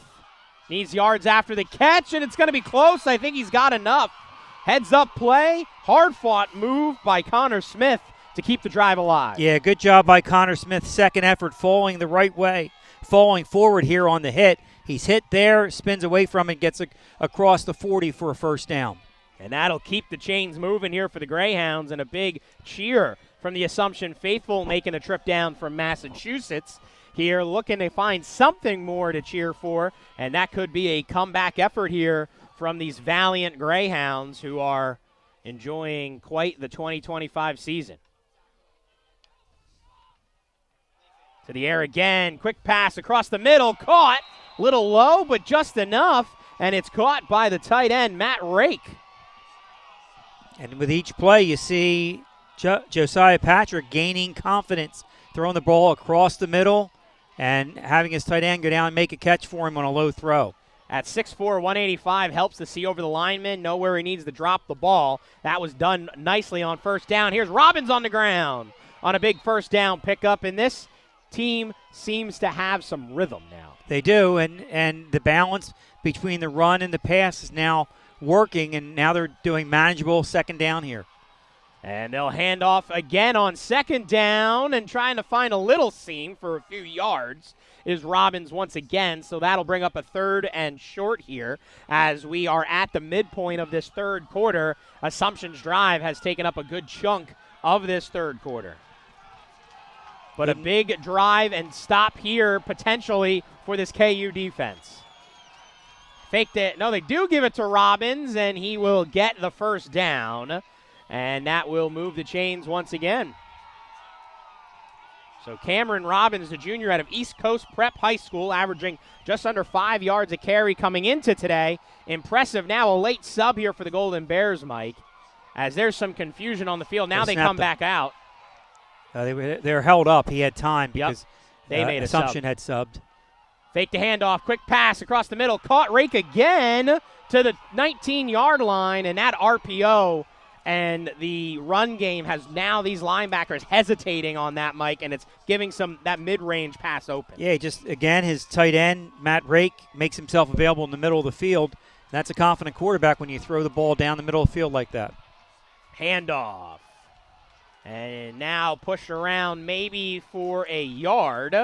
Piled up by a bunch of Golden Bear defenders right around the line of scrimmage as we see Kyan Simmons. Simmons on the carry. Giving Robbins a break here.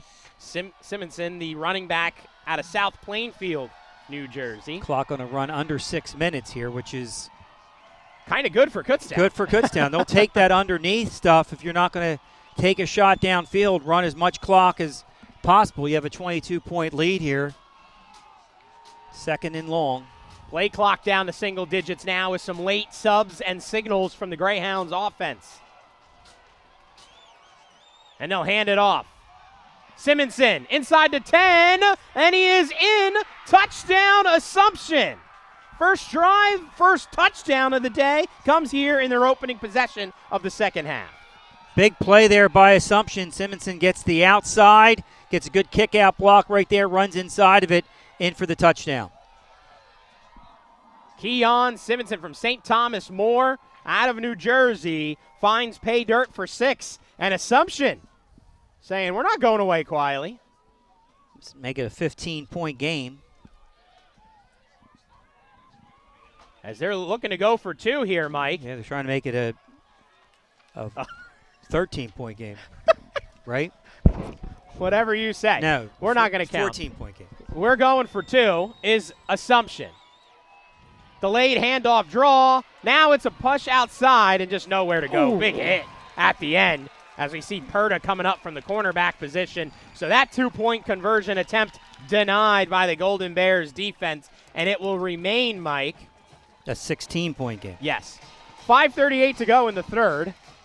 As Assumption, though, with quite the statement here to start this second half to say, forced the 3 and out, gave up a couple of good plays, but forced the punt, and then drive right down the field. An impressive drive at that for Assumption, starting all the way back on their own 20-yard line after the penalty. Right. And then they took it 80 yards, 12 plays for 6. And this has been the quarter during the season that the Golden Bears really have done well. They've outscored their opponents 104-17 in the third quarter. But this Assumption team has been able to buck some of those trends. They scored 3 in the opening quarter, which many opponents haven't done against Kutztown, and now putting up 6 on KU here in the third. Another quarter where KU has dominated, to Mike's point.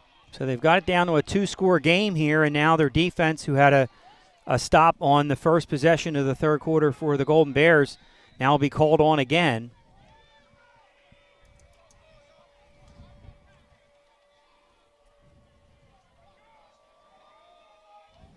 And the kick is away. Preston will return it again from the end zone, this time hoping for a better outcome, and he's going to get one. Across the 30, across the 40. Lanique Preston, and he's going to go down the sideline. One man to beat, and he's toe-tapping and out of bounds all the way back at the 20-yard line. Lanique Preston with an 81-yard return down to the 15, they'll say, Mike. Make it 86 yards, and this is what he wanted to do last time. This is the coach going, no. Great decision to come out of the end zone here. Untouched, Lanique, who had a 100-yard return against Millersville earlier this season, and he just lost his balance as the kicker there got in his way a little bit, but sets up the Golden Bears at the 15-yard line. What a response by the special teams. When they needed it, they've been embroiled the last couple of weeks in some mental mistakes, self-inflicted wounds, but a big response. And again, Mike, where we see Assumption maybe getting a little momentum, KU shutting it down in short order. Now can they capitalize on the big return? Handoff, Burkhart outside, and maybe gets a yard or 2 before he's pushed out of bounds. Assumption wanting a hold on that run, but no penalty marker flies there as we near 5 minutes to go here in the third quarter. Yeah, just crossed 5:24 there on that run as Burkhart was bumped out of bounds. So sorry, go ahead, Mike. So go ahead. I was just say the Golden Bears offense trying to settle in here, maybe trying a quick strike, no, keeping it on the ground, and in the red zone to start right out of the gate is certainly helpful to have a response from Assumption. Coming into the game, 46 for 54 in the red zone. Pass, Novak, Burkhart, little shimmy shake, and in for 6. Stephen Burkhart with his 5th receiving touchdown of the season. Good answer there, and watch this stop by Burkhart to let the defender go. Defender's there to make the stop. Whoop, plants the foot into the end zone. 4:48 to go in the third, and the Golden Bears respond. And just like that, 2 plays after the best drive of the day for Assumption, KU has a quick response to try to extend that lead once again, and a extra point away from putting up 35 points here. And Will Smith's extra point will do just that with 4:48 to go. The Golden Bears making it 35-12 here on this Saturday afternoon in the second round. And Mike, a lot more offense here in the third quarter. Yeah, the response by Assumption exactly what they needed to do, but their special teams let them down there with a big return and a walk-in touchdown for Burkhart. And the big play, the kickoff return to extend the lead back to 23 points. Keeping you updated on some scores. Yep. Early third quarter, tied at 14 between Frostburg State and California, Pennsylvania. Also, over in another part of the region, Ferris State, the defending national champions, top seed in their region, facing 4th-seeded Ashland, who had a big win last week. And early second quarter, and Ashland just took a 17-14 lead.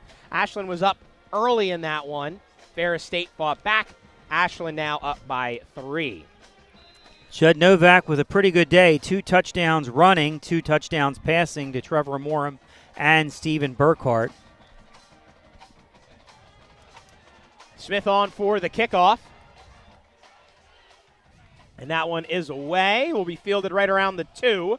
And the Greyhounds will bring this one out, looking to try to maybe make some magic of their own, but no real running room there. And they will just bring it down to right around the 20-yard line. It does Williams.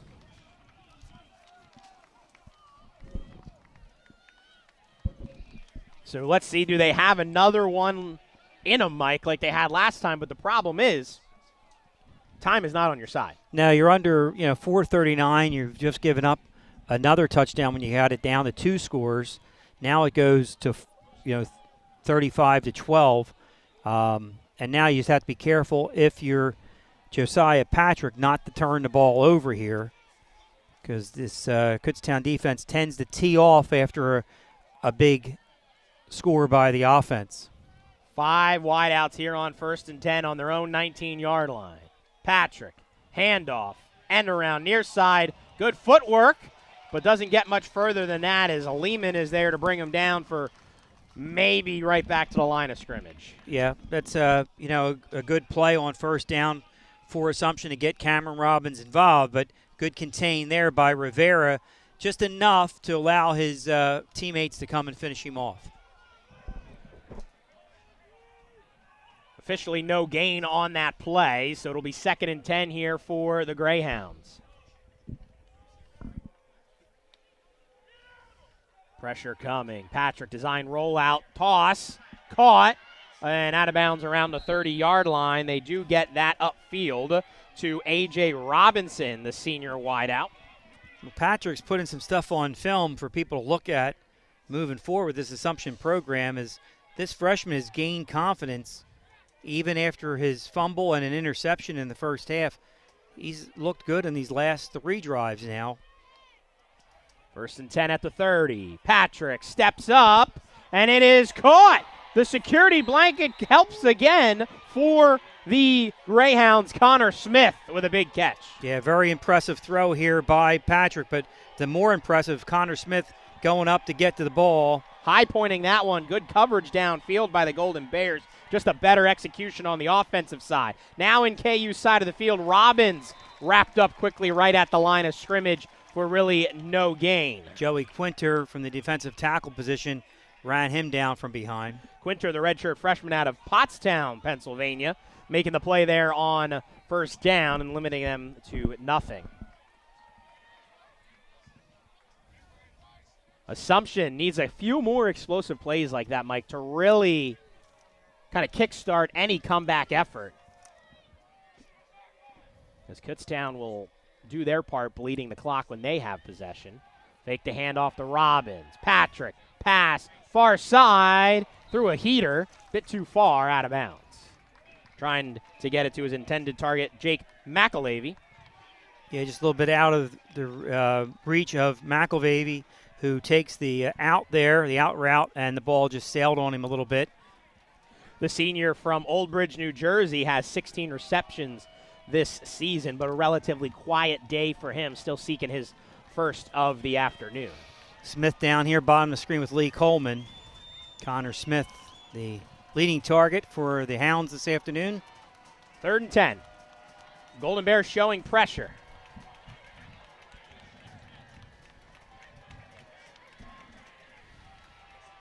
Patrick flushed out. No, sack for a big loss on 3rd down. The Golden Bears get home. Freddie Redder in the backfield. I think Freddie Redder got pushed in by Braden Pullman here on this sack. Almost like a pinball effort. Pullman works his way upfield, and Freddie Redder just finishes him off, too, for the takedown for Freddie. And there's a timeout on the field here and a discussion by our officials. Unsure what it was. I think there might be a clock situation. It's either that or one of the offensive linemen for Assumption was down. I don't know if they're checking on him. I think there might have been even a penalty. Illegal shift on Assumption. I didn't see a marker, but the Kutztown Golden Bears are declining that penalty, taking the sack and the loss from that tackle for loss. So here with 2:15 to go, clock stopped at the penalty. Ball pushed all the way back to the 45-yard line, and it'll force an Assumption punt. There you go. The defense again. The offense gets them, adds their lead, and then the defense comes out and forces a punt. Third punt of the day coming up here for the Greyhounds, and freshman Peter Burns, 6'1", 180 pounds. Noah Crisella, the wideout punt returner, skills player out of Delaware, back to return it. And he'll signal for a fair catch quickly, and he'll haul it in right at the 19-yard line, and that's where this Kutztown offense will take over, 1st and 10, as they reset the clock a bit too. So it'll be 2:23 as the Golden Bears, led by Judd Novak and company, come back out onto the field, and we'll see this offensive unit, led by Marcel Quarterman, see if they can, two things, Mike. I mean, obviously want to cash it in for a touchdown, but if you can bleed all of this third quarter, obviously, and a good chunk into the fourth, that will be the perfect score for this KU possession. And any chances Assumption takes on defense in terms of a run blitz or something like that could open up something downfield too. And Burkhart's in there, up 35-12, and he's the bruising back there. You think about the playoffs, Stephen Burkhart may have one of the biggest plays in Kutztown playoff history with the big return he had in the Charleston game during that comeback, that he fielded a kick and brought it back into Charleston territory that led that huge comeback at Charleston. We're trying to reset the clock here at Andre Reed Stadium. That's what the delay is for. They're trying to get it to 2:17, and they will get that reset, and that will allow us to start this possession for Kutztown. 4 wideouts, but they hand the ball off. Burkhart will get a few before being bottled up by the Greyhounds defensively. Yeah, just want positive yardage here, protect the ball, because Assumption will be looking for a turnover here, come in there and punch it out. So 2 hands on the ball there by Steve Burkhart as he heads into that hole. Again, the offensive line, Shane Hartman, Adam Conklin, C.J. Conti at center, Billy Everett, Ryan Chernecki, 2 first-team selections there on the right side of the left side of the line. Boy, what a job they've done all year up front. Novak, keeper up the middle, has some room to work. Midfield, Judd Novak, lead blockers. Inside the 20, Judd Novak with his 3rd rushing score of the day, takes it to the house for a 78-yard score, and Kutztown with another explosive play. Judd just calls his own number. This week was named a Harlan Hill nominee, and this is one you might want to think about as he ran away from everybody. Henson downfield, running some interference there, but Judd runs away from everybody for the touchdown. His 3rd, as Tyler mentioned, of the day. Just had 2 rushing scores all season, 3 through 3 quarters here in the second round of the NCAA Division II Football Championship Tournament. And the extra point attempt is up, and it is good for Will Smith. And with 87 seconds to go in the third quarter, Kutztown now has a 30-point lead, Mike, 42-12.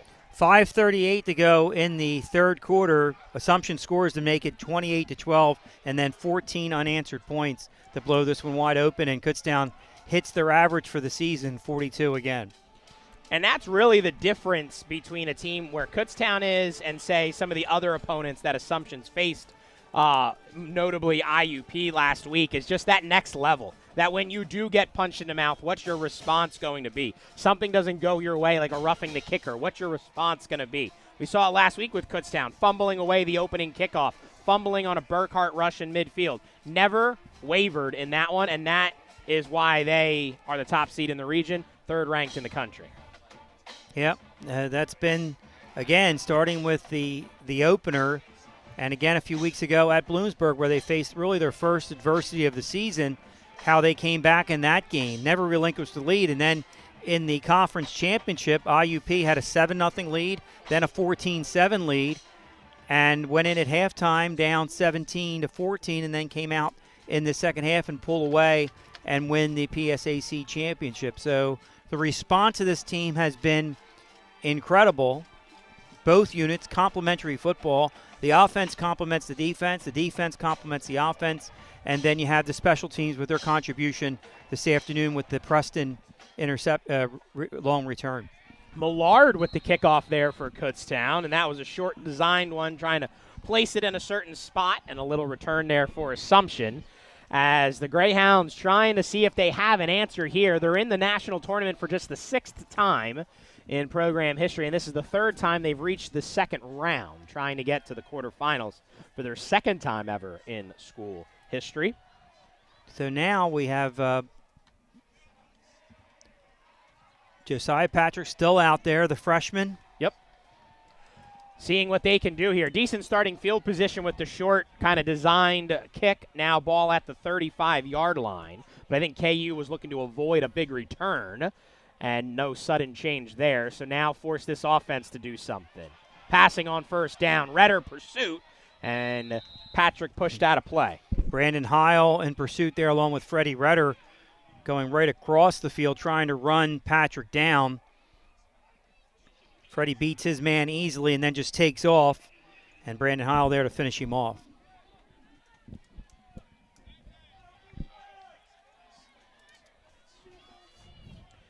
Maybe got back to the line of scrimmage. I think officially lost a yard on that first down scamper, so it'll be 2nd and 11 as we drop under a minute to go in the 3rd quarter. Fake the handoff. Pressure coming. Ball's loose on the turf. Still loose. And then finally picked up by Assumption. A missed opportunity for KU, but a huge loss there, as thankfully for Assumption, Rory O'Donnell was able to fall on that one, the Poughkeepsie, New York native.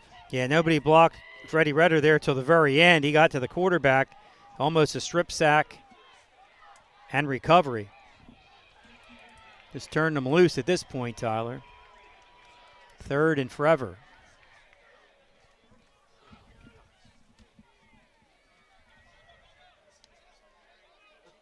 Handoff, and Robbins will take it up for a few yards, and that'll bring the 3rd quarter to a close. One more quarter left to play, and we'll find out if KU will head back to the national quarterfinals once again, looking to try to get there for the 3rd time in school history.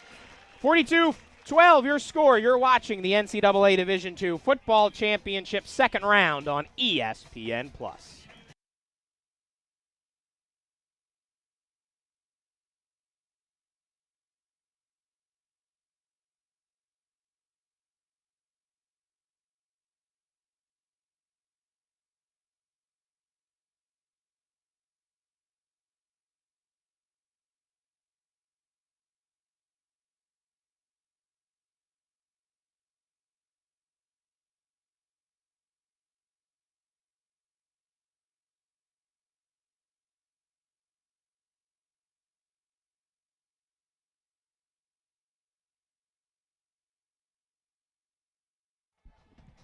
More scoring in that 3rd quarter, Mike. There's Simonson, who gave Assumption a spark to make it 28-12 after the failed 2-point conversion, but Novak answers to Stephen Burkhardt, who stops and walks in the end zone to make it 35-12, and then Judd calls his own number, 78 yards, all the way to the end zone for a touchdown. Goes Judd Novak, quarterback for the Golden Bears, to make it 42-12. Will Smith now extends his extra point streak to 28 for 28 since taking over. Peter Burns on the punt to start the 4th quarter. A high and short one. Priscilla, fair catch, hauled in at the 47-yard line, and that is where this Kutztown offense will come back out here just seconds into the 4th quarter, as KU out to a 12-0 start to the season, Mike, looking to already add to this record-setting season they're having. Never reached 13 wins in a campaign. No, it's just incredible. And, you know, every week, Tyler, we get the opportunity to talk to the opposing coach, and every week we probably could have this same type of answer from them. Yep. Kutztown is consistent, controlling preparation. They represent and respect Coach Clemens, the staff, Kutztown as a team, he sets the bar high, and they don't make any mistakes. And something Coach McKenzie also said is that KU's program sets that standard, like you said, Mike, but also something they're trying to emulate. Yeah. And a lot of coaches will look to Coach Clements in this KU offense because they can do things like this, but the program overall, and say, how do we build that here? Burkhardt, here's an example how hard he runs. Up 42-12, still driving to get the ball deep into Assumption territory at the 42. Just a special group here at Kutztown. The players are just willing to do that we, not I type mentality. You're not going to look, and even the conference stats, you're not going to look at any of the guys up top. You have to go all the way down to get receivers and rushing. Judd's had a great season. Novak, good pocket, pass, trying to get it to Preston, but a bit too far. Some maybe early contact, but no flag thrown. They'll let that play continue. We'll take a look at the replay, see if maybe it was a bit early. Looks like they let them play a little bit in the Great Lakes Conference here.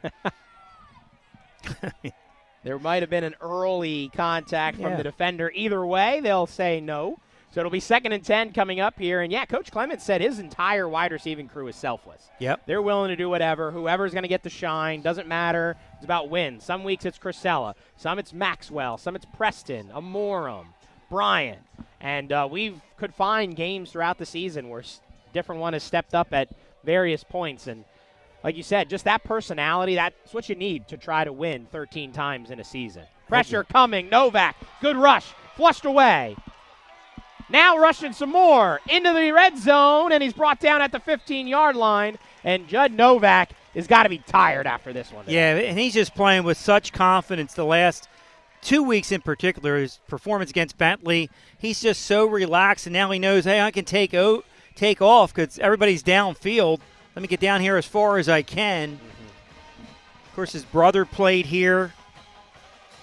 It's a fine receiver. Over 100 yards rushing today, including 3 rushing scores for Judd Novak. Play clock down to single digits, what the Golden Bears want to do here as they're looking to cash in for more points in the red zone. At the 16-yard line, first down pass, Novak near side, caught, touchdown, Trevor Amorum. His second of the day. Amorum just kind of snuck behind the defense there, Mike, and was wide open on that near side. It just was about ball placement. Look at his protection, though. He's like almost in a rocking chair. Just throw it out there, let my receiver get open, and Trevor just slides to the back corner, and Judd drops it in there. And Amorum with another score today, having an impressive afternoon. His 3rd catch. And his 2nd receiving touchdown of the afternoon. Will Smith on for another extra point. His consecutive streak continues. And it's 49-12 with 13-12 to go in the 4th quarter. And it's just relentless, Mike, from this offense, whether it's short field aided by a special teams return, whether it's long field and needing to put together plays. But, I mean, last week, Mike, we were talking about Novak's arm. Mm-hmm. This week, we're talking about Novak's legs and the rushing game overall with Jaden Stort's big run, Burkhart's consistency on the ground. I mean, this is the team that can beat you in 87 different ways. Yeah, and, again, he's getting that protection, and it all happens up front. And they've just controlled the line of scrimmage from the beginning of the game and have given him the opportunity to pick and choose what you want to do. If you want to run block, this group can run block. You want to pass block, we can pass block. We can get downfield. I mean, this offensive line just sets the whole, gives Marcel Quarterman so much to build upon, to call anything. You have to feel pretty comfortable. And you have to play one heck of a game to beat this team. You got to play perfection in all phases. In all phases, you can't relax on this team. 28-12, and now it's 49-12. Smith with the kickoff here for the Golden Bears. Good return here by the Greyhounds, and this is what KU wanted to avoid last time. Well done there by Assumption. Jake McElevey brings that one across. Maybe took a little bit of a hard hit, but the Old Bridge, New Jersey native did give them some good yards up near the 40-yard line. Yeah, good return here by Jake, getting the ball up the field and giving the Hounds pretty good starting position here. And you felt there at the beginning of the third quarter that maybe when they got it down to 16, they get a stop. You don't know. And Link Preston with the big return. But that's the thing. We said, 3 times today where we really thought there could be a momentum shift in the game. And it was such short-lived optimism for Assumption because of what KU did in response. That's a quick pass by Patrick over the middle and underneath and caught. And now they'll try to go hurry up here to the Assumption offensive team as they try to move this ball down the field in short order. That one was Drew Schwab who hauled it in, the senior. Handoff, Robbins, and he'll get up right to midfield. So a good run on first down there as Assumption has quite the hill to climb, Mike, with just 12 minutes and 30 seconds remaining. Yeah, they're just trying to get stack some positive plays together here, maybe get another score on this team just to feel a bit better about this in this second half. Kind of got away from them.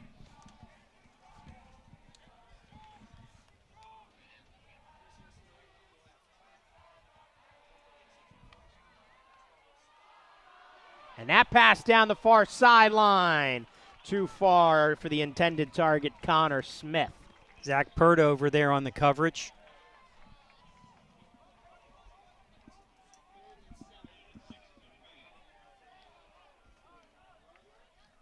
Third and long now.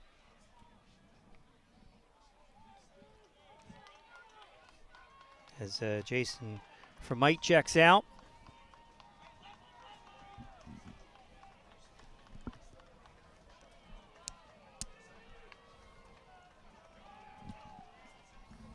That pass caught up the middle, yards after the catch across the 35-yard line. Patrick with a good find and connection there, getting it downfield to Mancini. He had the big catch earlier when Patrick rolled out of the pocket and he worked his way down the sideline.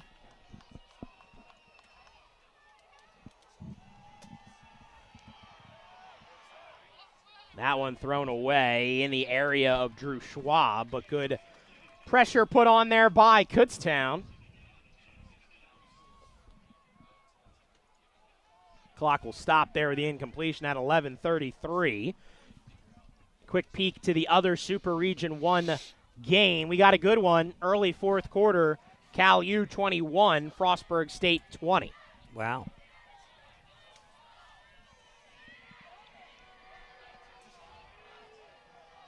Winner of that game faces the winner of this contest. Take the handoff, pressure, Patrick rolling out, and he'll throw it, and that is incomplete, short of the intended target. They can't believe it. A.J. Robinson pleading his case that he caught it. We'll take a look at the replay, see if he did haul it in. Yeah, they may use a review here. Let's see. Rolls out, throws it. Tough to see there. Yeah, it looked like it bounced. They're not reviewing it, so. At least not at the moment. The Assumption sideline had a good look at it, so. So they'll let that one go, and it will bring up a 3rd and 10. Obviously, 2 plays here. You imagine they're going to go for it on all 4th downs here. Yeah, now they are going to review it. Now they call a timeout. Timeout, Assumption. Maybe to have them take a look at it. Either way, I think they spent a lot of time talking about that last play to even think about the next play. But there is a conversation. Might be able to take a look. This angle might give us a better look down the line.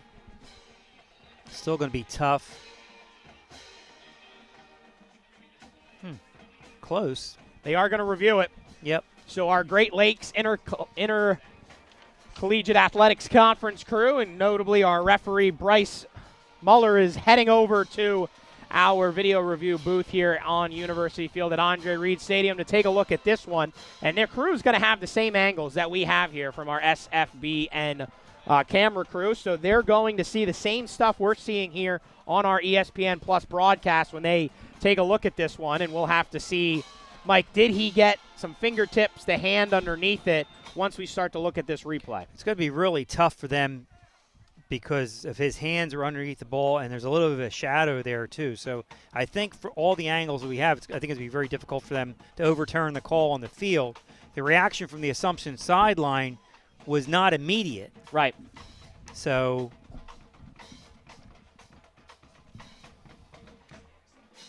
all the particulars right there, 49-12. Kutztown, the first meeting was 51-14. Kutztown on a long night into morning. Two weather delays in that one for those of you that aren't familiar with that game.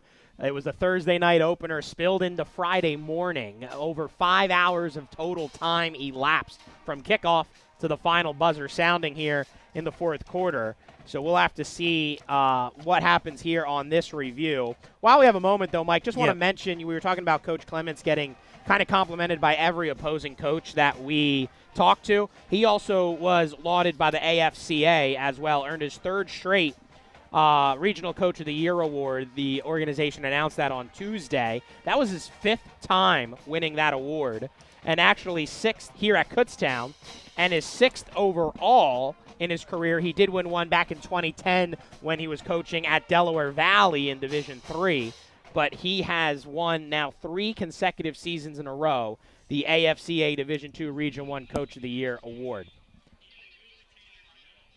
So that was a successful, it was a challenge. The play was incomplete was the call, and that was the call that stood.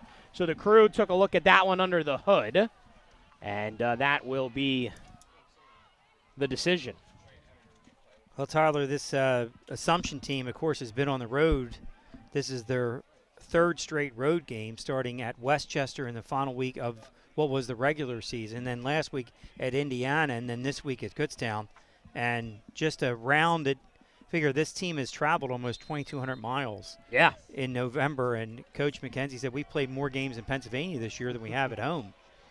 This is their fourth game in the Commonwealth.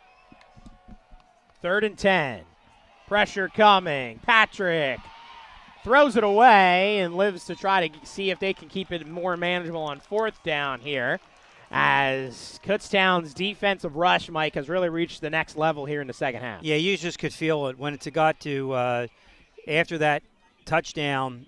They just ramped up the pressure and really getting after Patrick here on a 4th down. That time it was Khalil Williams out of Souderton, redshirt freshman, who also fielded that kickoff earlier in the game.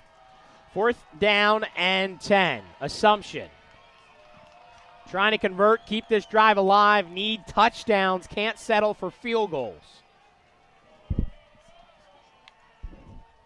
It's a pass. And it's intercepted. Kutztown picks it off. Now the return. Near side of the field across the midfield mark, and then brought down inside the 40-yard line. A big catch and return for L.J. Smith, the freshman linebacker out of Newark, Delaware, with the big sudden change once again for the Golden Bears. Yeah, Patrick again late across the middle, and you never want to be late. L.J. Smith just dropped down in coverage and just read his eyes. And a big return, too, as you see those. Heads-up play to switch the ball to the outside arm. That's fundamentals. Yep. You don't see that much in the football anymore, but heck, you don't want to fumble that one right back, and a big return will set up this KU offense down in Assumption territory. And here with 11:07 to go and a big lead, there will be a change at quarterback for the Golden Bears, as we will see Antonino Russo, the redshirt sophomore quarterback, a transfer from Widener, a product of Northampton area high school, now in for the Golden Bears. Yeah, 9 for 12 on the season for 89 yards. He's appeared in now 8 games, and that's been the thing, that these Kutztown starters have not had to play a full 4 quarters. Yeah. They're rested. I mean, banged up at this point of the season. Everybody's banged up, but they haven't had to put the time in out there on the field because they haven't played many games into the fourth quarter. I guess the IUP game, Bloom. Quick pass by Russo, far side, caught across the 30-yard line, and that is Tyron Henson, the transfer from Central Connecticut State, had his first touchdown of the season last week when he came on in a similar situation in that big win over Bentley. Just an extension of the run game there to hit Hinton in the flat, and then you just try to beat somebody, and he did for first down yardage. So well done there by Hinson. Also, we see some running back change as well. Number 35, Craig Miller, the redshirt freshman out of Bear, Delaware, in.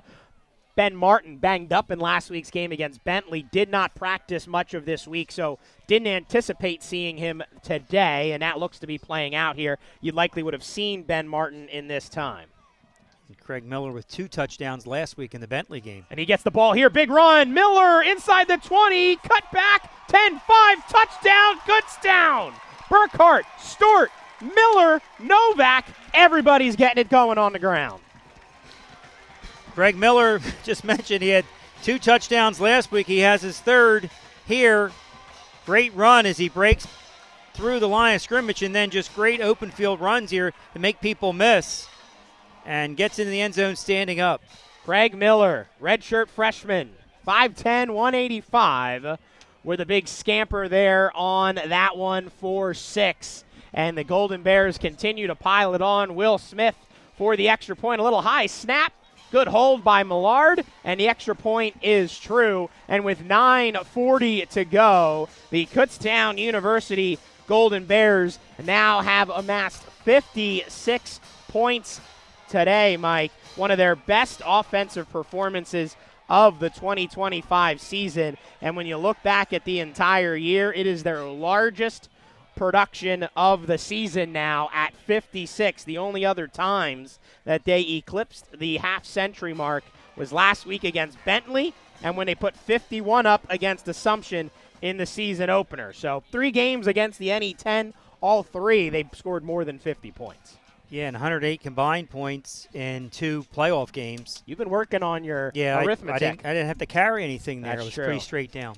A long division. Nope. Don't never do long division. Only short. So 9:40 to go, and Kutztown is in the driver's seat in this one, ready to punch their ticket to the national quarterfinals as KU is going to earn their 13th win to start the season, setting a record. Their 13th win of a season, setting a record. Also going to go above 500 in NCAA playoff games, Mike. They're 7 wins, 7 losses in that one. And KU now, you can pencil them in to get to the national quarterfinals. And, of course, we talked about this earlier with the new system where no buys. You're going to have to win 5 games to win the national championship.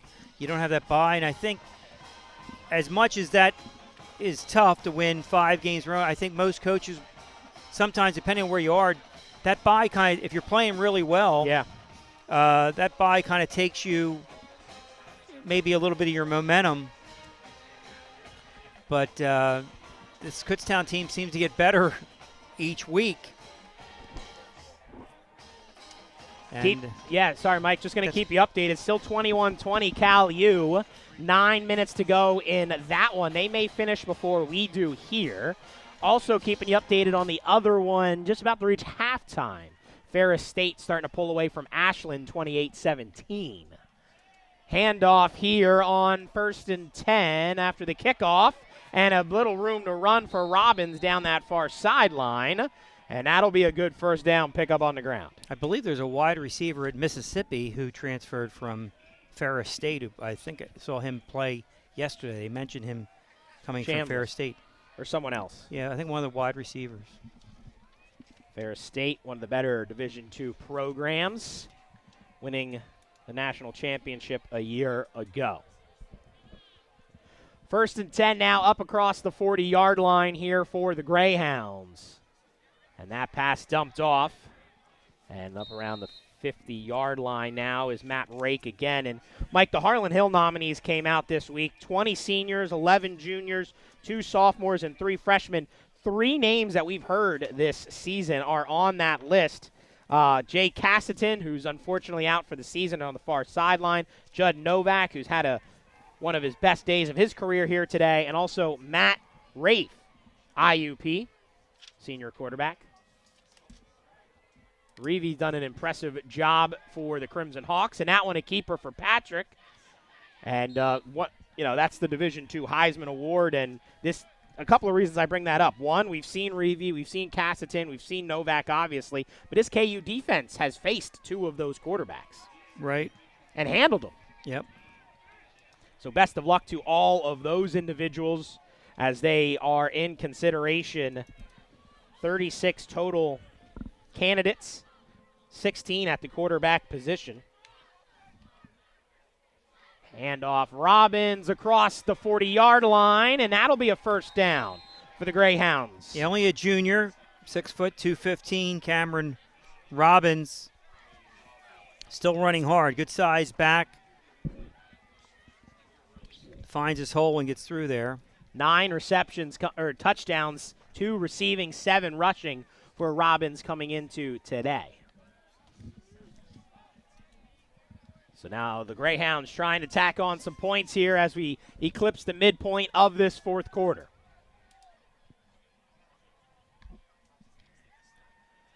Handoff.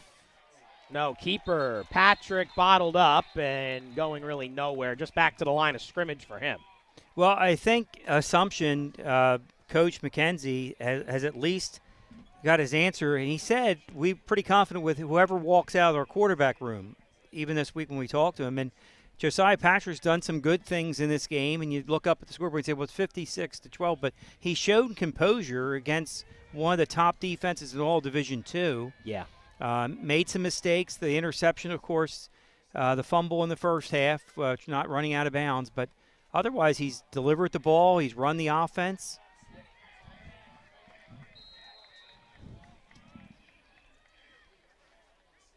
And, of course, they have a full quarterback room up there because they have not knowing what the future holds, but Castanen's there and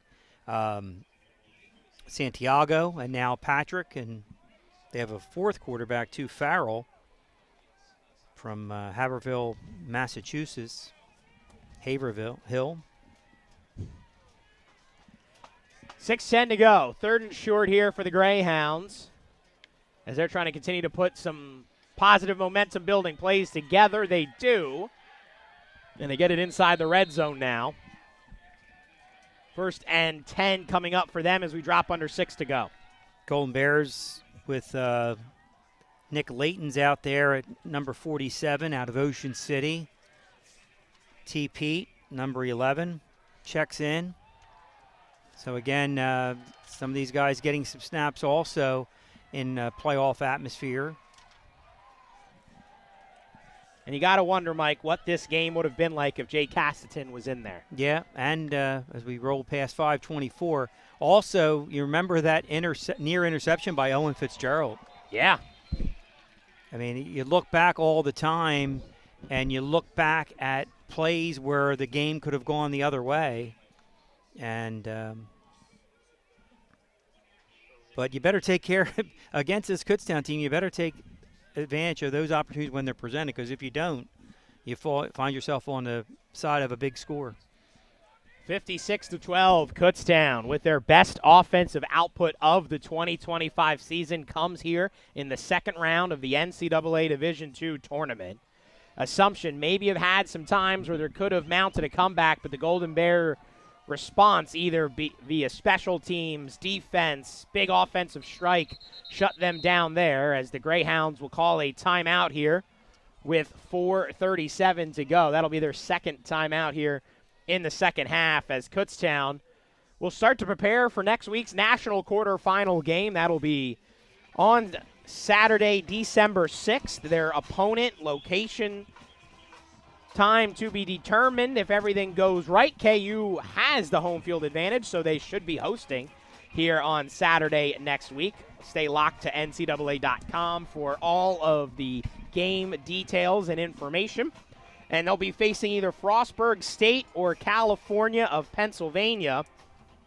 So it could be an all-PSAC national quarterfinal. Right now, the Vulcans lead 21-20 with a little over 8 minutes to go. However, Frostburg State, Mike, is driving. 2nd and goal for them coming up, trying to take the lead over the Vulcans. Frostburg State last week traveled to Johnson C. Smith and upended them 21-7. Yep, and they were up 14-0 at half. They forced 3 turnovers, 5 sacks, and it was the first NCAA win for the Bobcats, so Frostburg State. Patrick keeps it, and he's immediately tackled and pushed down by a whole host of Golden Bear defenders. And Khalil Williams was the one to push that one all the way down to the ground. We've said his name a couple times today, but a lot of key players stepping up here from kind of all different corners of this roster. Cal with a 27-24 win over Virginia Union, where they forced 3 turnovers and limited Virginia Union just 49 plays, led by quarterback Roman Purcell. So we'll see how that one plays out there in California.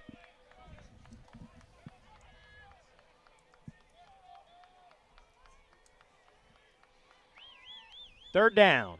Patrick, keeper, cuts up, and he is down at the 6-yard line, and that'll be enough for a Assumption first down, and that'll bring them to a goal-to-go situation. And you got to think, Mike, if you have a whole offseason, like you said, a lot to be decided in their quarterback, but let's say future for Assumption, designing an offense with him at the helm and the run and the RPO, that could be prolific up there in the NE10. Right, and he shows with his arm, he shows he can deliver the ball, and probably a little bit not against the defense here where you're more relaxed back there. Yeah. Probably can really step in and rip it.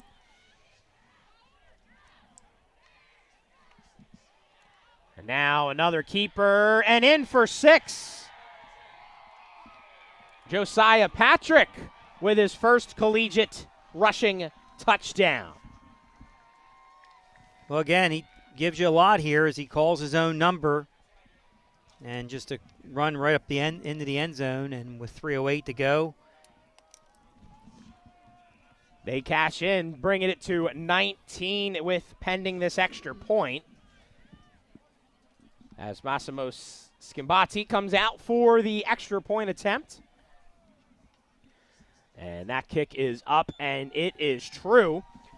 So 3:08 to go. That makes our score 56-19.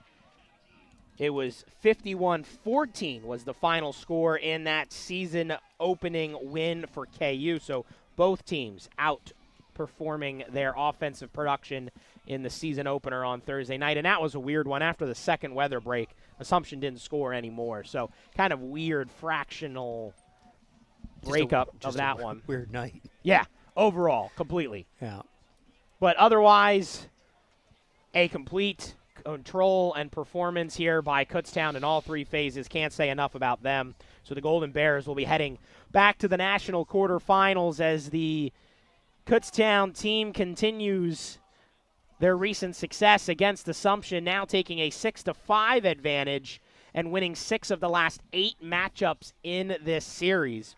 Assumption last one back in 2023 in this series, which we anticipate will continue to open the season. So KU will get back to the national quarterfinals, first time since 2023. Their first trip was in 2021, and then in 2023 they made it. They made it to the national semifinals and lost to Colorado School of Mines in their lone national semifinals appearance. That was a 35-7 loss. Just fall on that one, please. And they do. And the only touchdown was on a Judd Novak run in that game.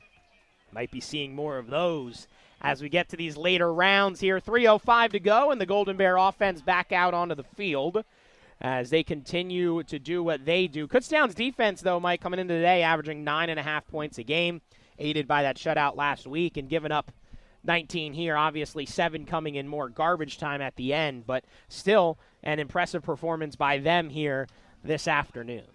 Yeah, you have to, complimentary football, this defense, you have to play really well to knock off this team in all phases. And if one of your phases is off, you turn the ball over, you don't convert, you're going to find yourself on the wrong side of the score against this team. Russo still in that quarterback handoff. Some lead blockers there for Miller as he will fall to the 20-yard line. And now we got a little bit of extracurricular stuff far away from the play. Downfield there. A little pushing and shoving. We'll take a look at a replay.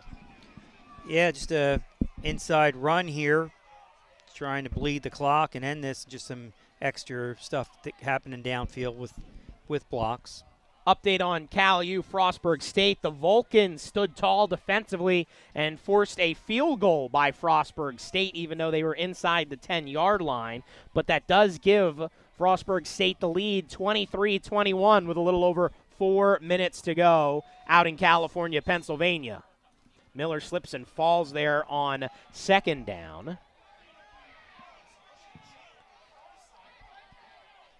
A lot of reps here for Russo in 2025, too, which will certainly pay dividends. You mentioned how many appearances he's had this year, and he's gotten considerable time being able to both run and pass, run the passing game, run it himself, hand it off, all the above. And good size, 6'3", 210. Timeout on the field here, I believe. 2-minute timeout. So we'll step aside with them. 2 minutes to go. Kutztown, 56. Assumption 19. You're watching the NCAA Division II Football Championship second round on ESPN+.